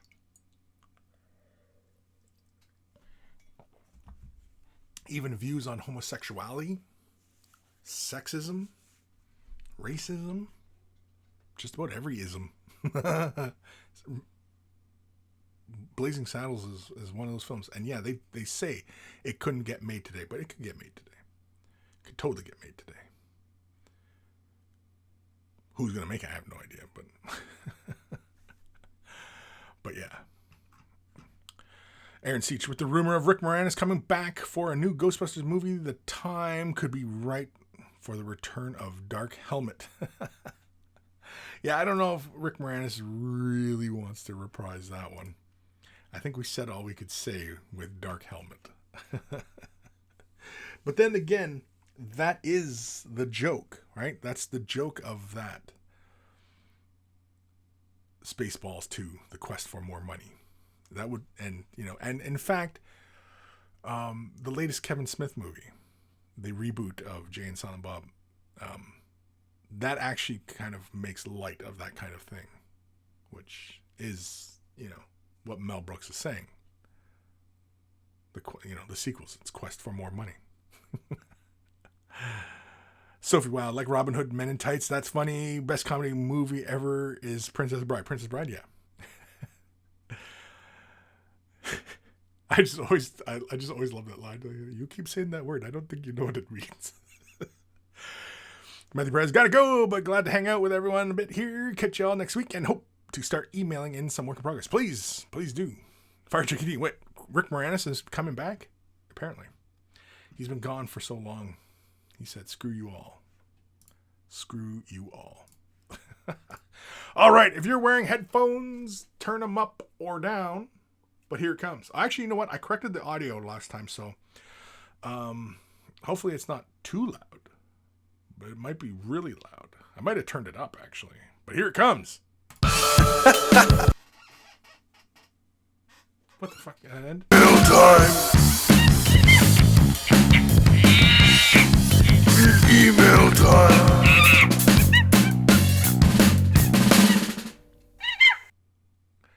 Good God. I wonder why it does that. Oh, you know what I think it is? I think it's the way it reads the memory. I think that's what it is. Anyway. This is from our good buddy David Moffat. Hello, Kris. I had purchased some SCS Direct Robots Amazon earlier in the week, and my 6-year-old daughter had become quite taken to them. She had to stay home sick from school today, so we decided to paint some up. I had to quickly clean the mold lines, straighten them out in hot water, rebase them, prime them, and get a painting area set up where both of us could work side by side while she constantly asked when it would be ready. I wasn't able to get all the mold lines, otherwise they turned out pretty well. Her skills with the brush are probably pretty typical of a 6-year-old. I tried to come up with a way to paint them that wouldn't leave her feeling like I was much better than her, and one that we could both be happy with. I undercoated them with a purple ink through my airbrush. Then we dry brushed silver metallic. She picked out some contrast paints and some heavy body washes I've made, and we painted each color together. She painted her own miniature from start to finish, including the basing and the final lap around the rim. She still complained that I'm better than her, but I'm proud of what we both accomplished, and I can't wait to play these on the tabletop. Very, very cool. Awesome. Spending some father-daughter time. That is very kick-ass. And here are their efforts with their models. Now, I think it is safe to assume that hers is the one on the right. Of course, right? So, yeah, I mean, it doesn't even matter if she painted it well. And she's 6, so, well, she's not an idiot. But it doesn't matter how accurate she was, how controlled she was. Because, I mean, like moving the brush around on a model surface, that is muscle memory. So for her to be adept at it right off the hop seems very unlikely, unless she was some sort of savant. Is she a savant? I don't know. You know her. But nobody picks up the paintbrush and immediately knows how to place it on these surfaces, especially on 3D surfaces such as miniatures. And, obviously with your tutelage, she is going to, know where to place things, how to place them, and allow color to build and move color around and all these other aspects. So more practice. So I would highly recommend that you guys keep going. But the main important thing is, did she have fun? That is what's important. Not that she learned anything. Not that, helping daddy out, I'm sure it probably boosts the ego a bit too. But that she had fun. I think that is the most important aspect of it. And of course, that at her end result, she felt proud of what she had done. That she had accomplished this, and that she was helping daddy, and daddy loved it, and daddy thought it was just fantastic. And, and of course, hopefully you invited her to paint again. And hopefully you can make it kind of a ritual of sorts. That would be very fun. Oh, look at that.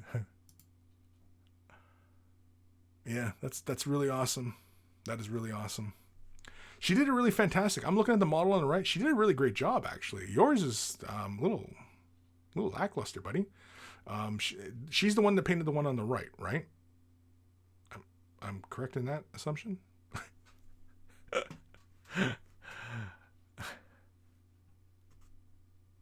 No, I mean, honestly, there's nothing wrong with it. I mean, you could lay that color down and then give the model a light dry brush, and man, that almost looks like something I'd do. all that crazy ass color on it. I mean, it looks like some sort of crazy tiki bot, and which is kind of hilarious in itself. But yeah, I hope this isn't a one-time thing. I hope that you get to sit down and you convince her to, join you again. Hopefully she had fun. I hope she had fun, because that sounds like a great time. I've sat with my daughter a few times. She wasn't in love with it. She's talked about sitting down here and painting with me again. So, we might see my daughter painting. My son used to kind of paint his models. He used to play War Machine, and he really enjoyed War Machine. He hasn't done it so much because, again, he's kind of into his video games, and the man works all the time now and everything like that. So, but yeah,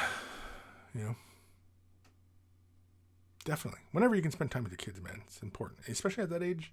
Definitely. Spend time with your kids. Kids are so darn important. Why is it so important? Why, not to sound cliche or anything like that, but why is it so important? So you raise little adults who can cope with this world that's ever changing, and, they have the tools that they can cope with all these things and not turn out to be some sort of psycho who goes into a place and shoots up a joint. That's the hope. That's just where we set the bar. As long as they're not going around shooting up a place, right? Because, I can't imagine being the parent of somebody who goes into a place and commits some sort of mass homicide. I would probably just kill myself, I think, because for me personally, now this is just my opinion, but for me, that feels like a complete failure as a parent. I would feel like a complete failure as a parent if that was my kid. They committed that. I realize, yes, there can be chemical imbalances and stuff like that, but that means that you weren't there to see those imbalances, that the way their behavior was, that, was not normal. You know what I mean? Like, were you not there for that kid from day one to see all this? So, and again, I don't believe in bad kids. I don't believe in that. I only believe in bad parents, right? When kids act snotty, It's the parents' fault. Kids act like little racist shits. That's the parents' fault, right?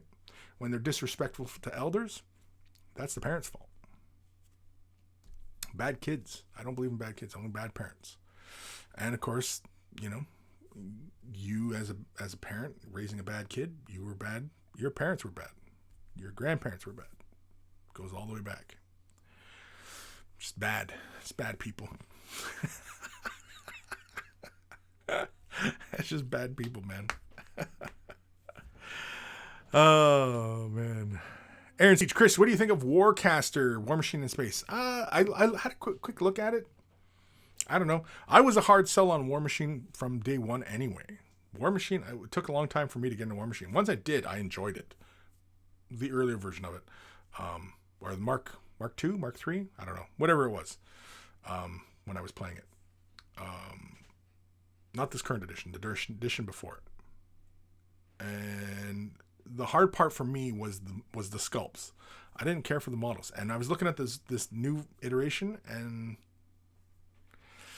I don't know. The sculpts look like chunkier versions of Infinity sculpts. You know what I mean? I had a quick look at them. So, I mean, you know, it was just a quick look. But War Machine had the same effect on me too. I was not crazy about the designs of Warjacks. The sculpts just did not look good at all, you know. So, but the gameplay got me into the game. So, hopefully, with this game, if it's got good gameplay, it'll catch on, right?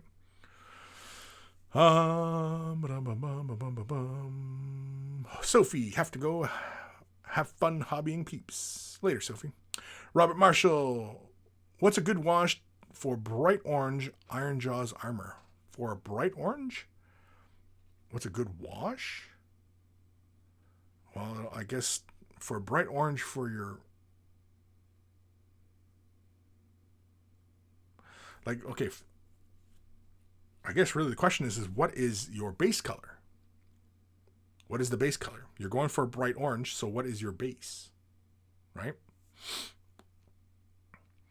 Because if you're going for a really bright orange, base the armor yellow. Use Griffin orange contrast paint. Try that. Otherwise,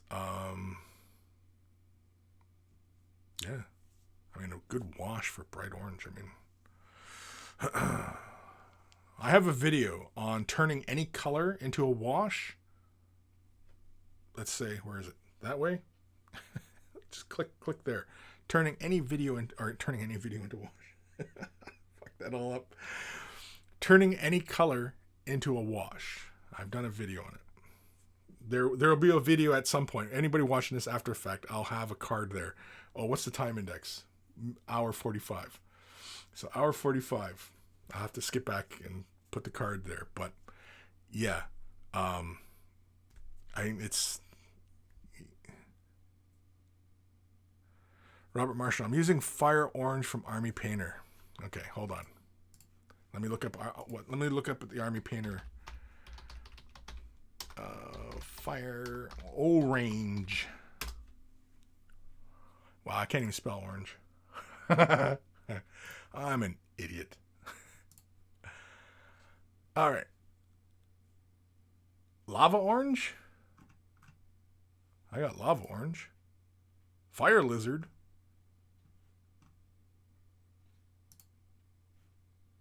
Fire lizard and lava orange. No fire orange. Are you messing with me? Robert, are you messing with me? I'm inclined to think you're messing with me, buddy.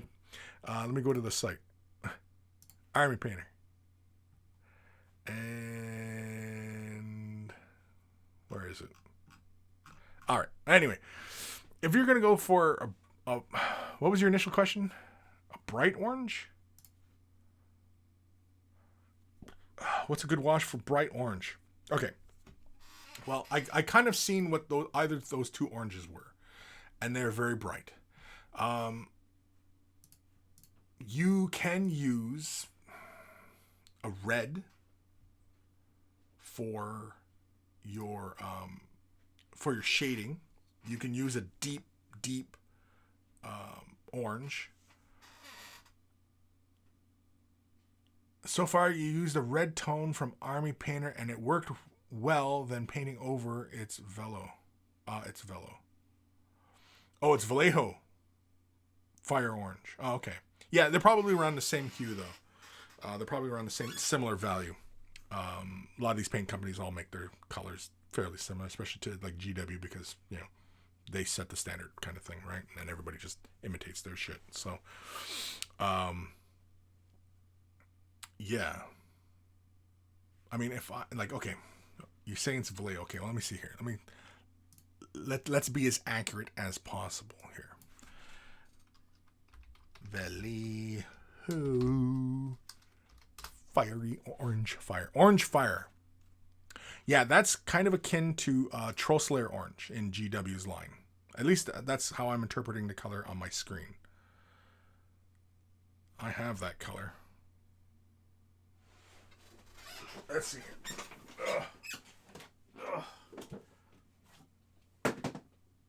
It's a game color? It should be, right? With a crazy ass name. Yeah, it's a game color. Nope. Yeah. My bottle of orange gone? I went through all my orange.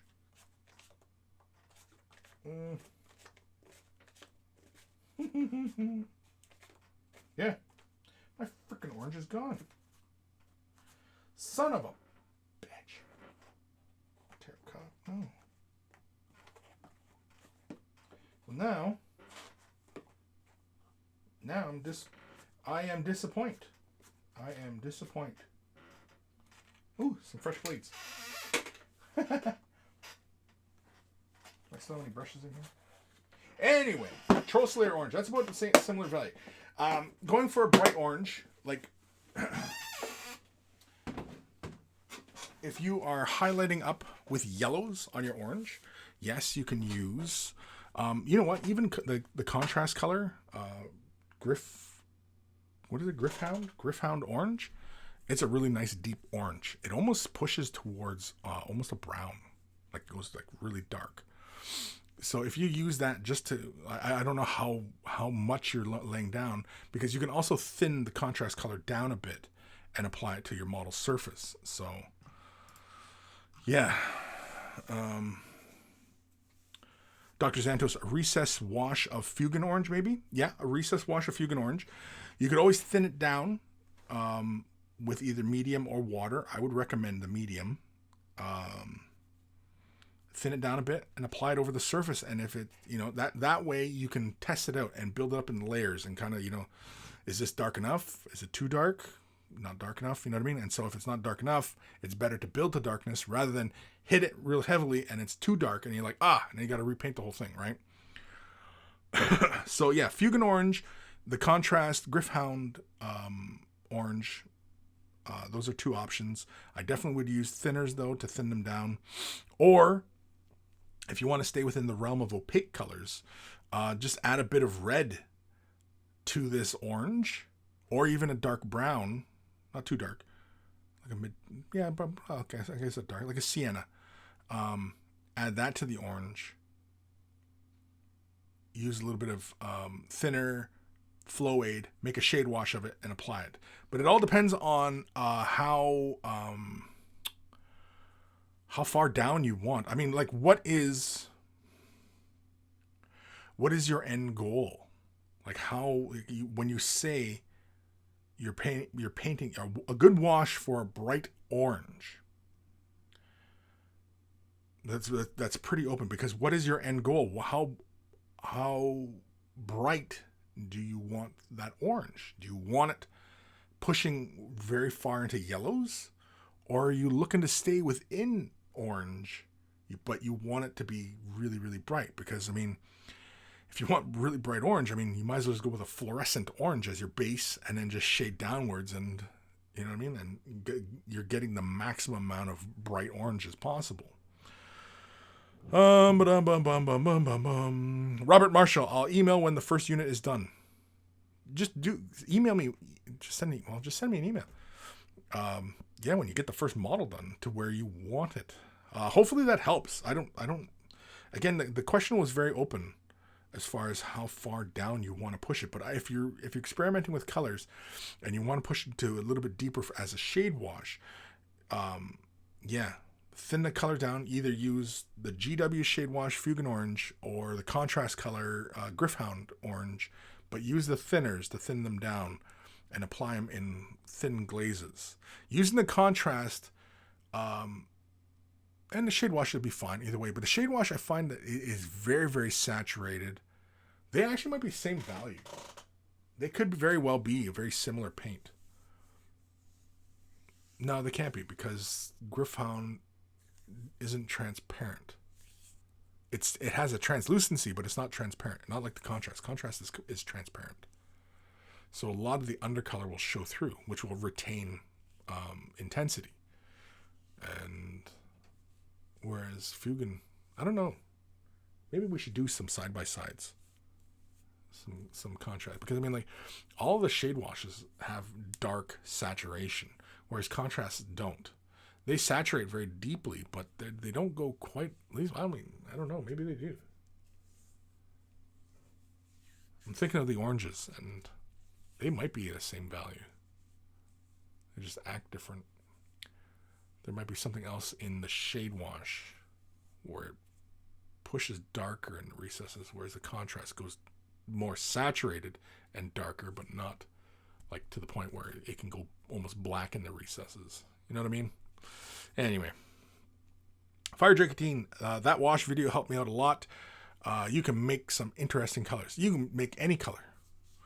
When you know how to make your own shade wash of any color, I mean, all that matters then is using either opaque, translucence, or transparents, right? And, you know, then having a vision as far as how you're going to use that color as a shade wash to achieve your desired results, right?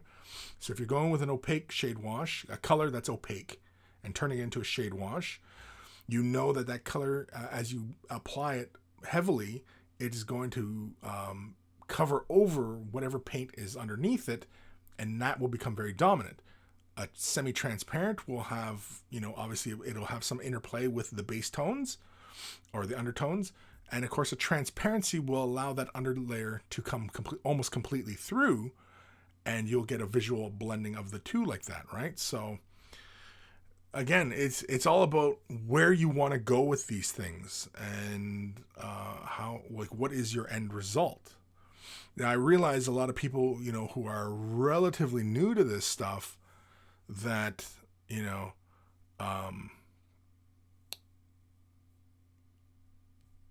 it can be kind of confusing at times, and you're still working on it. But these are kind of concepts that you should start thinking about early on. It doesn't mean you have to master them right away, but start considering these aspects when you are painting a miniature.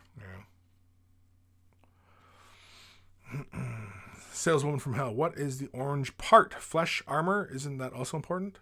He said it was for armor. He said it was for the Iron Jaws, which is the orcs armor. He said it was a bright orange Iron Jaws armor. And so he wanted to know a good shade wash for that. Fugan Orange should work fine. I would thin it down a bit because it might be a little too intense. Contrast, again, same thing. I would thin it down a bit and apply it. And especially if you got a bunch of them to do, yeah, why not just pick a bottle of shade wash, just thin it down a bit, and, you know, use it. Fire Dracotine, Iandin yellow contrast may work. I don't know for sure. It's transparent. Yeah. I'm not sure on top of this color, because it's the intensity of this orange, and I don't know if contrast Iandin yellow would push far enough. And Nazdrag may introduce a little too much brown, but maybe that's what you're looking for. I don't know. See, again, it's all about what their end vision is. Like, what are they going for, right? If you don't know what you're going for and you're just noodling about, well then, you know, by all means, play. I fully encourage everybody to play with their colors and just try colors out, try combinations out, and, you know, see what works, see what you like. Again, the end result is entirely subjective as far as, you know, what you want and what you think looks good. And, because again, you're your models. You bought them, you paid for them, you're painting them. You do them however the hell you want, But, yeah. Nathaniel, Fire Tricky Teen, you probably need 2 or 3 layers. Yeah, I don't, again, with the Iandin yellow on top of this orange, I don't know if it would shade it enough. It may introduce some nice vibrant yellowness. It might warm it up more. I think Iandin yellow within this color process, that if I was highlighting it and I was using white and I was highlighting up the orange and then hit it with a glaze of Iandin yellow and allowing that yellow to push down into the recesses again, just pushing those shadows a little bit further down, that would be kind of cool. Again, it's all about the end result. Like, what are they looking to achieve? But again, if they're not sure, then try them out. Try it out. It doesn't hurt to try these things out. Experimentation is a huge factor in getting to know your materials, getting to know your colors, getting to know your surfaces. You know what I mean? You've got to play. You've got to play to gain the knowledge, so that the next project you encounter, you can go into it going, okay, well, maybe I'll do this, and maybe I'll do this, and I'll try this color combination. I tried this last time, but maybe I'll try this time. And you know what I mean? And so it's all about experimentation and playing, and and that's how you learn. That's how you're going to learn. You can watch a shit ton of videos and see other people doing it, but it's not until you actually start doing it yourself that it all becomes cemented in your brain, and then you're like, oh, okay. So then next time you're not hamstringed by going, well, I've got this kit and I've got these models and I don't know how to paint them. I watched a video how to paint them last time, but now I got these other models. I don't know what to do with them. Do I just do them this way, or you know what I mean? And again, you just, you know what I mean? And you're basically just not thinking for yourself at that point, right? So, Robert Marshall, I got a few oranges that I like the tone of from a few different companies. So my vision is very bright orange. I normally work in 3s with a bold orange and then work up brighter. Okay, yeah. I mean, it's not for everybody, but I mean, if you're working with Vallejos, why not get the Vallejo fluorescent? Get the fluorescent orange. That shit is bright. If you want to go bright, I don't know. I don't know what crazy ass thing what your crazy vision is. So I don't know. Robert Marshall, I'm new to painting fantasy, so it's so I can take a break from desert tone guards. Sure. And I highly support that idea as well, because, yeah, you got to take a break, especially when you got like 5,000 of them of a certain model and you're painting them all the same way. Bleh. That does not inspire me with any, looking forward to it. Hell, I started playing with a new kit I was even cleaning this bit last night. Anybody who was watching the Twitch stream yesterday, I was cleaning up a M1, what is it? Bulldog? M1 Bulldog tank. And this barrel was 2 halves, and I actually spent a nice bit of time blading off the surface and then sanding it, and now you don't even see the seam line there. It's nothing. It's smooth. I was even toying with the idea of going over it with an even finer grit and maybe just smoothing it right off. I don't know. It all depends on how nitpicky I get about it. But yeah, I'm doing where's the box? Oh, let's go with the box. Yeah, here we go. Oh, dropping bits everywhere. Yeah, this is what I'm working on right here. So I was working on this yesterday on the live stream. So on Twitch, I do a stream on Fridays for everybody who likes watching Twitch. And of course, I post the videos on YouTube. It's the getting projects done. I post that on the following week. Fire Drake 18, you got to experiment. I just start doing that myself. In the end, it's just paint. That's exactly it, man. It's just paint. This ain't rocket science. This is just painting. There's nothing complex about this. You know, mixing water-based acrylics, Vallejo, Games Workshop, Reaper, Scale 75, mixing any of these colors together, that's not going to form a two-part epoxy and explode. It's not like Die Hard 3 where, you know, you mix it together and put it on the end of a tack and, you know, explodes. It's nothing like that. I mean, it's, you know, it's just paint. It's just paint. Now, mind you, though, you got to know the difference between water-based acrylics and, you know, solvent-based acrylics or alcohol-based acrylics. And then, of course, you know, lacquer, enamel, you know, type paints like Humbrolls. What's the other one? Enamel base. Oh, Testers. But Testers has acrylic as well, so it's not just brand names, you know. And I mean, Vallejo produces oil paints and acrylics. They're a big paint company. They just do paints. So yeah. Anyway, email. Another email. Yeah, this next one is from our good buddy Scott Radam. Good day, Kris. By the time you read this, I should be drunk and bathing in the figurative blood of my literal enemies over a game of Twilight Imperium 4. Great board game, and a real all-day event for 6 dudes. Game time is... Oh, trails off. Game time is at about 10 hours total. Anyway, here's the progress. Like the videos this week, interesting to see the airbrush work with contrast paint, fire away, and CNC. That's Scott. Sorry, I don't know why I was reading it in that voice, but I felt like being overly dramatic. And so this is the interior. This is his Orc half track he's been working on. Very cool.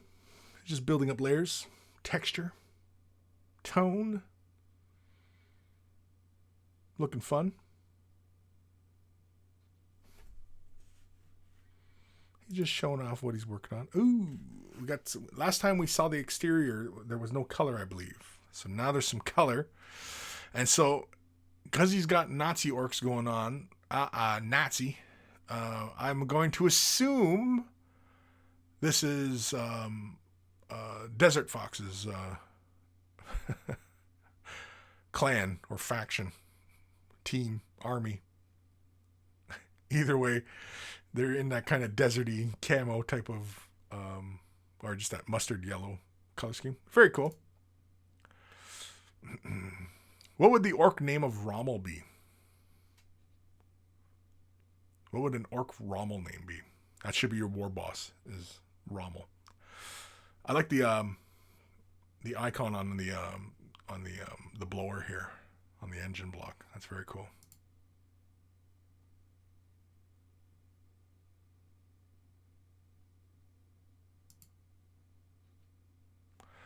Very, very cool, Scott.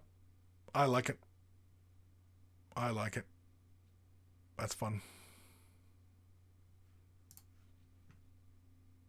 Any comments? I've got nothing. I mean, it's work in progress. It's work in progress. I mean, it's consistent with, you know, where you're going. I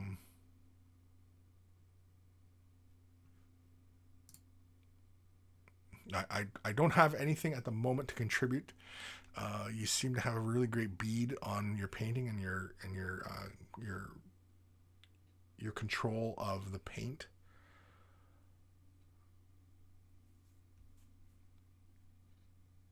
And I mean, like anything that, you know, like as far as like something I would do, I mean, again, this is work in progress. So, you know what I mean? Like it looks like you have an idea on where you want to take this. So,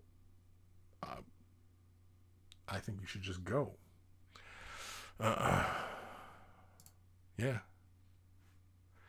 I think if I offered any idea, I think it probably would only serve to derail you.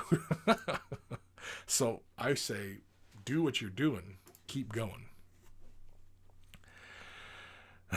Nathaniel, that voice. Yeah. Nathaniel, Rorkmel? Rorkmel? It doesn't really roll off the tongue, right? Rommel.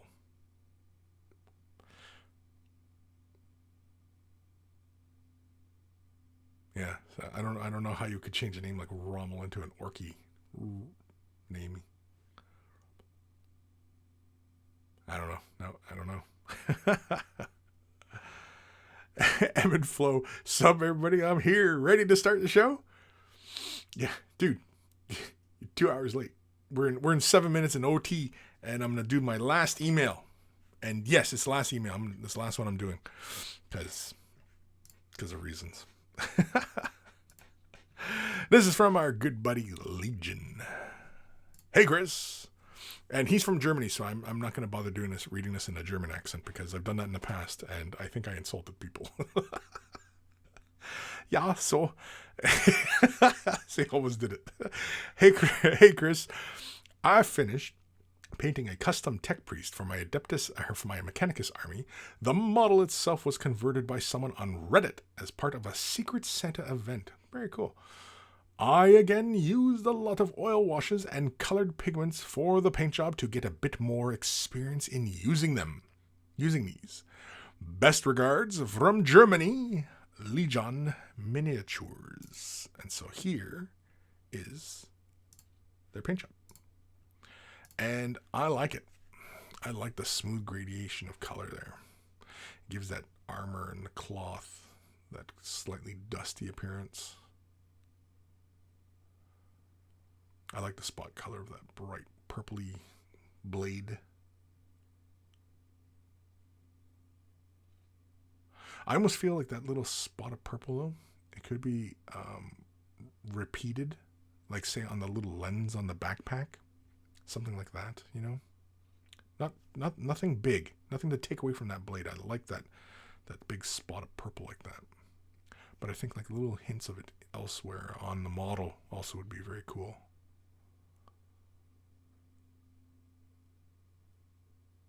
Looks like freehanding on the end of that cloak, which is really nice.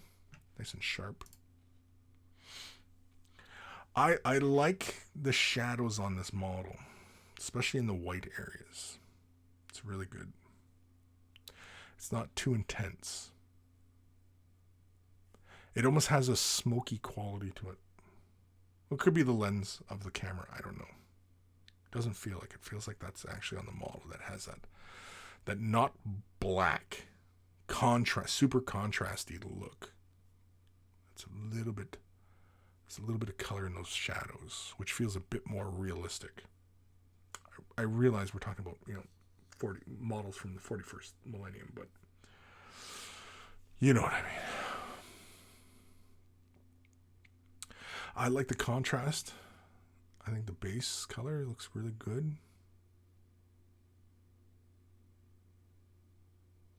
Yeah, I think just that little lens on the backpack, I think could have been painted in that purple.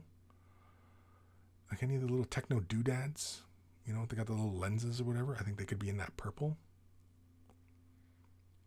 Here and there, not repeated all over the place, but just here and there, just to mirror that blade. So I like that.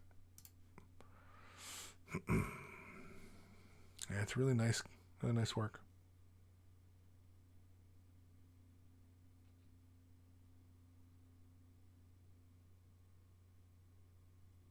It almost feels like in the backpack, you could have went with, and it almost looks like you did, but you could have went in with like that orange pigment you were using on the base and applied that into the recesses on that backpack to give it a bit more of that dustier appearance. And also to bring out those details rather than pushing them back. Because you could also went with very abrupt highlights on the black areas, but you don't. And because you want to keep that black with this very subtle highlight, I think that having that pigment in the recesses. So you still have a very strong black, but you have that pigment, that orange-red in the recesses. Does that make sense? I've seen that example a lot. I've seen it a lot on models.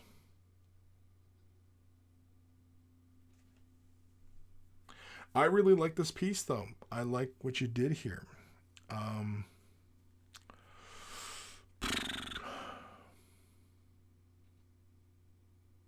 think that's it. That's all I would offer, because she has a lot of kind of the red dust on her uniform, that I think like there would be some red dust on her backpack and possibly on her gun. I guess if you do the backpack, I guess you kind of have to do the gun. Well, the gun's got the brass on it, so it doesn't really need it. I suppose it could, but the backpack definitely should have a bit. But that's really good, though, Legion. That's really fantastic work. Thank you for sending that in. Awesome stuff. I really enjoyed that. And yeah, it's really cool that that was some sort of Secret Santa type thing. That's very cool. Very, very, very cool. Sorry, I'm going through getting rid of shit. I'm just getting rid of stuff. Google sent me an email. What the hell? Oh, yeah, just this stuff. Yeah, they've been worrying about all this stuff. Yeah. Anyway. Where are we in these comments here? Fire Drake 18, some light teak and keep painting. Some light teak. Are we talking about my sage and teak wood? Is that what we're talking about? Fire Drake 18, like that purple against the model. Yeah, I really like it too. I think it's fantastic. I think that little lens on the backpack, I think could have had that little accent of purple. If there was any other kind of little light doodad kind of thing, also the little spot of purple, just to kind of help keep the eye, moving around, because immediately my eye goes like the base to that blade. You know what I mean? And the cloak, the way it goes, like you're immediately kind of drawn to the blade, because it's such an intense spot, drop of color, right? Whereas like having those little purple elements here and there helps the eye move around a bit more. And I think bringing that red dust into the black might help neutralize that really heavy contrast, because I liked how the white armor had very subtle kind of shadows in it, and in fact the black, why not give the black that same treatment of very subtle shadows as well? In fact, you would actually lighten the shadows by introducing that pigment, that orangey red, into the recesses, and it also tells a bit more of a story as far as the miniature is concerned, because then it feels more like it's somebody battling it out on the surfaces of Mars or whatever red planet it is, and and it has this dust and energy, and this, because the movement of the model, it definitely has a lot of, it's a very dynamic kind of feeling. It feels like they're kind of like pirouetting on a spot kind of thing as they're turning with that blade, and so anyway, it's a very interesting piece. Very interesting model, and yeah, it was a conversion, wasn't it? Oh, I already put the email away. Got ahead of myself. Anyway, we're done. Are we done?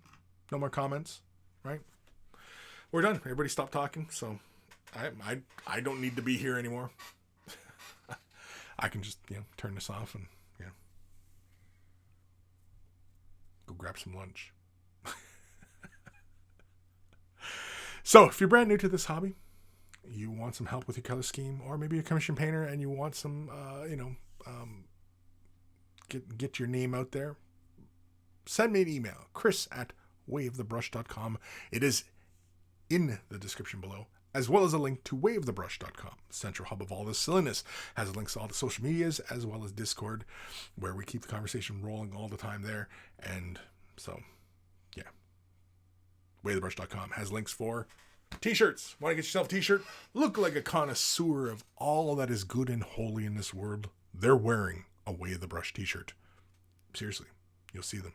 They're like a beacon of light amongst all this humanity.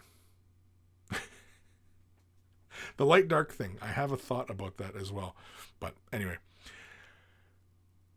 And so if you've purchased yourself a shirt, send a picture of yourself in your shirt, and I will add it to the Monkey Shrine, which is also at waythebrush.com. Waythebrush.com also has link for Patreon support.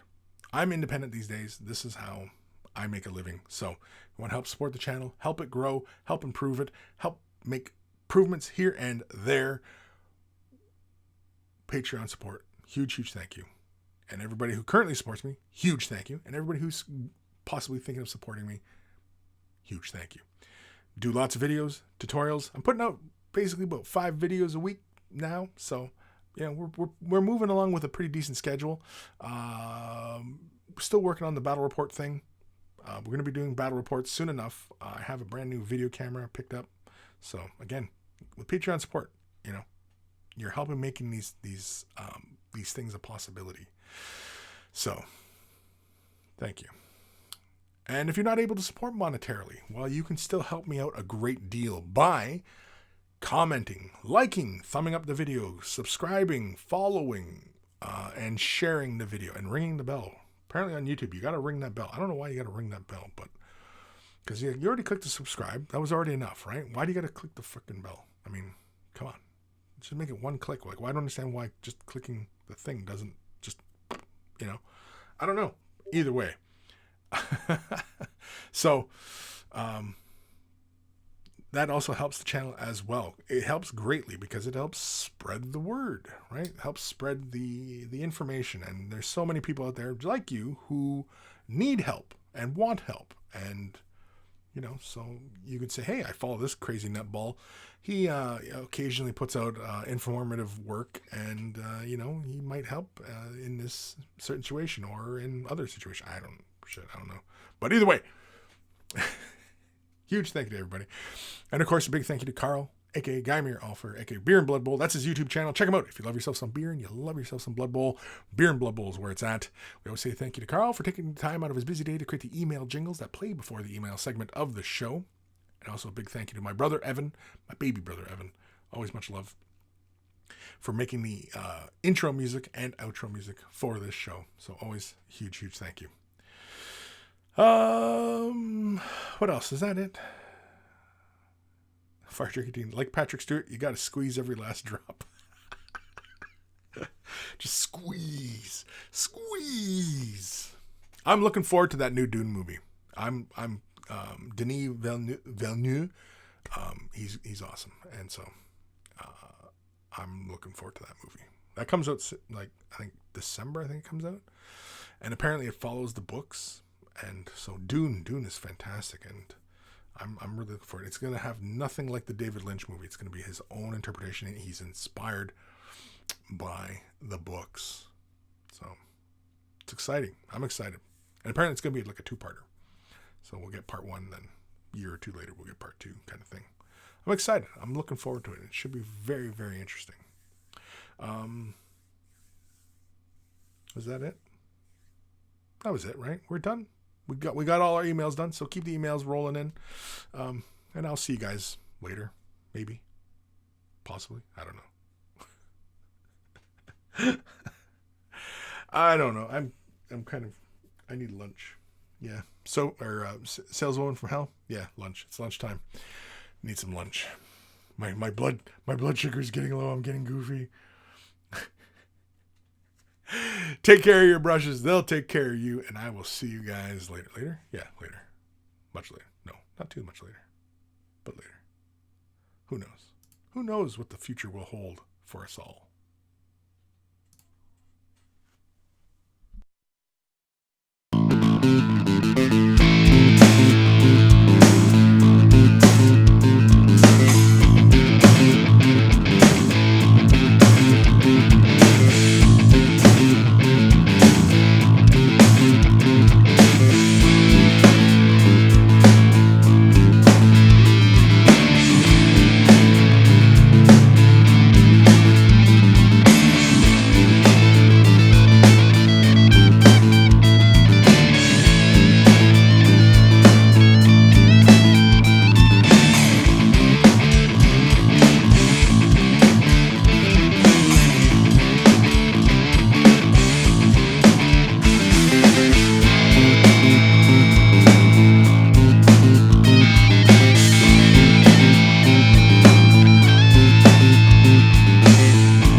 Now that all the riffraff is cleared out, yeah. So like I was mentioning, the idea of light and dark. So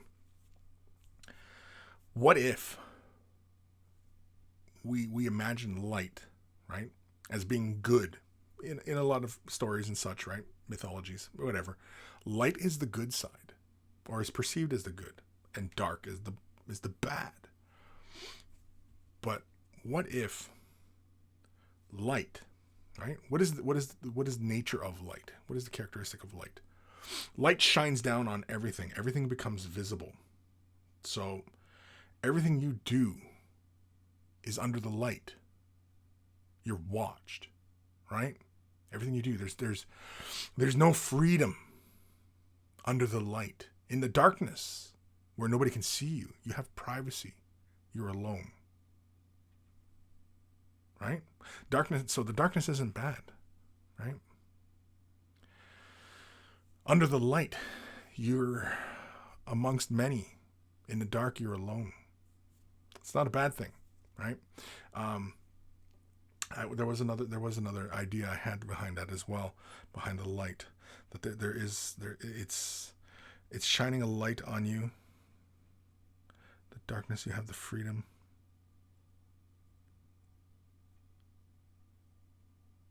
Oh, the light. When the light shines in you, a bright light, like the sun, it's so bright that it can cause you pain, right? It hurts. It hurts when a bright light shone in your face. In the sun, it hurts, right? It causes you pain. Light causes you pain, right? Really intense light causes you pain. The darkness doesn't cause you pain. And in fact, in the darkness, it enhances your other senses. Your hearing, your sense of touch, smell. Everything becomes alive. You, as a human, become more alive when in darkness. Just an idea. Just a thought. But yeah, our notion of light and dark. Yeah. So when they say, that the light, it's like in Star Wars, right? The Jedi are the light side and the Sith are the dark side, and you know what I mean? Like these notions of the good and evil aspect, obviously are, ridiculous, but that light is always the good and the dark is the bad. Well, I think that little surface idea, I think, is, Rogaldorn, the night is dark and full of terrors. What terrors? Just your own imagination. Right? What is one of the things nowadays that we do that brings us peace and recenters us? What is one of those things we do? Do you know? Sensory deprivation. Little tanks. You're sitting in complete darkness, floating, with no sensory perception. The darkness only bring your own terrors into the dark. There's nothing in darkness. There's nothing. Ebb and Flow. The Hellraiser comic books used to propose that chaos was the good force and order was evil. It is. Since order is fascist organization and chaos embodies freedom. That's exactly it. That is, yeah. Yeah, Clive was onto something there.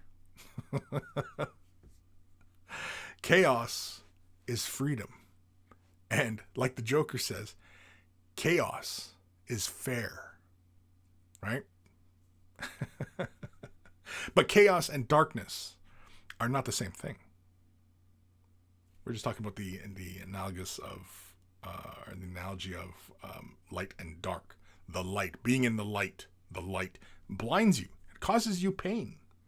Something that causes you pain can't be good for you.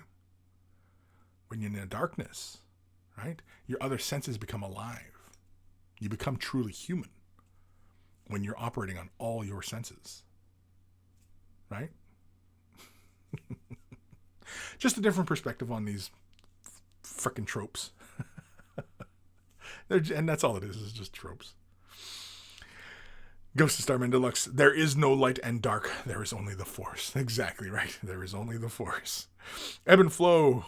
I am the Ripper, the Terror, the Teeth in the Night. I should have read that in a sinister voice. I am the Ripper, the Terror, the Teeth in the Night.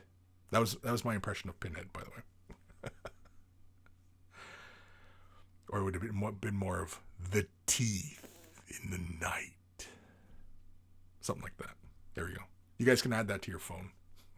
That little sound plate. You can have that as your ringtone.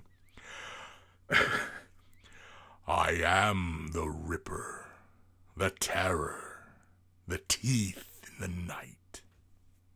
No, I think my first reading was better. Anyway, I think we're done. We're done. All the plebs are gone.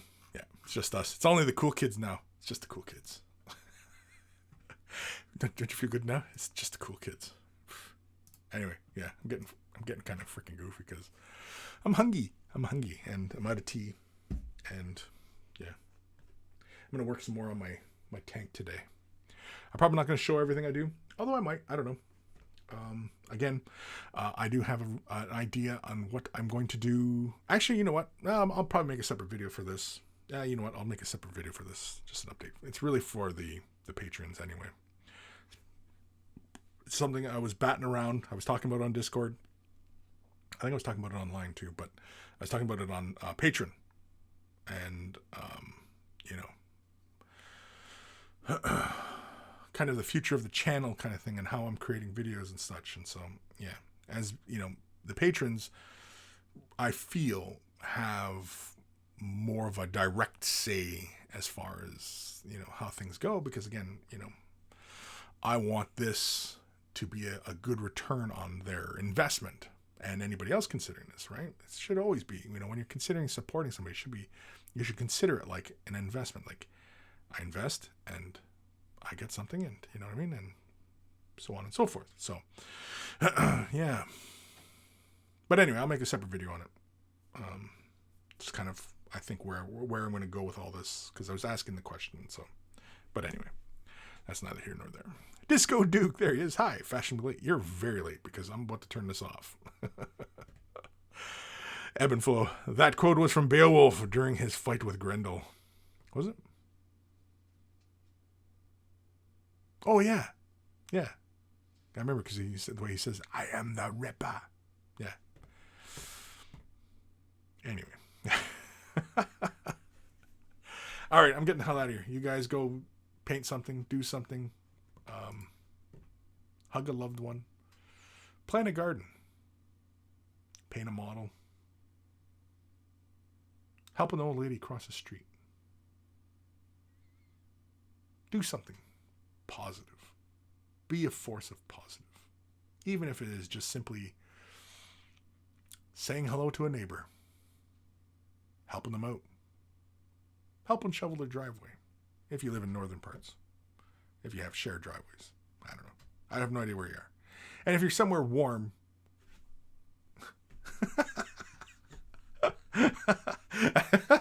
that's just for everybody who lives in nice warm climates. But you know what, though? They got to put up with their own shit too, because they got to worry about hurricanes and all sorts of crazy crap. Locusts, the Ebola virus, or coronavirus now. I'm done. I've got nothing left. I'm done. Ripper, Terror,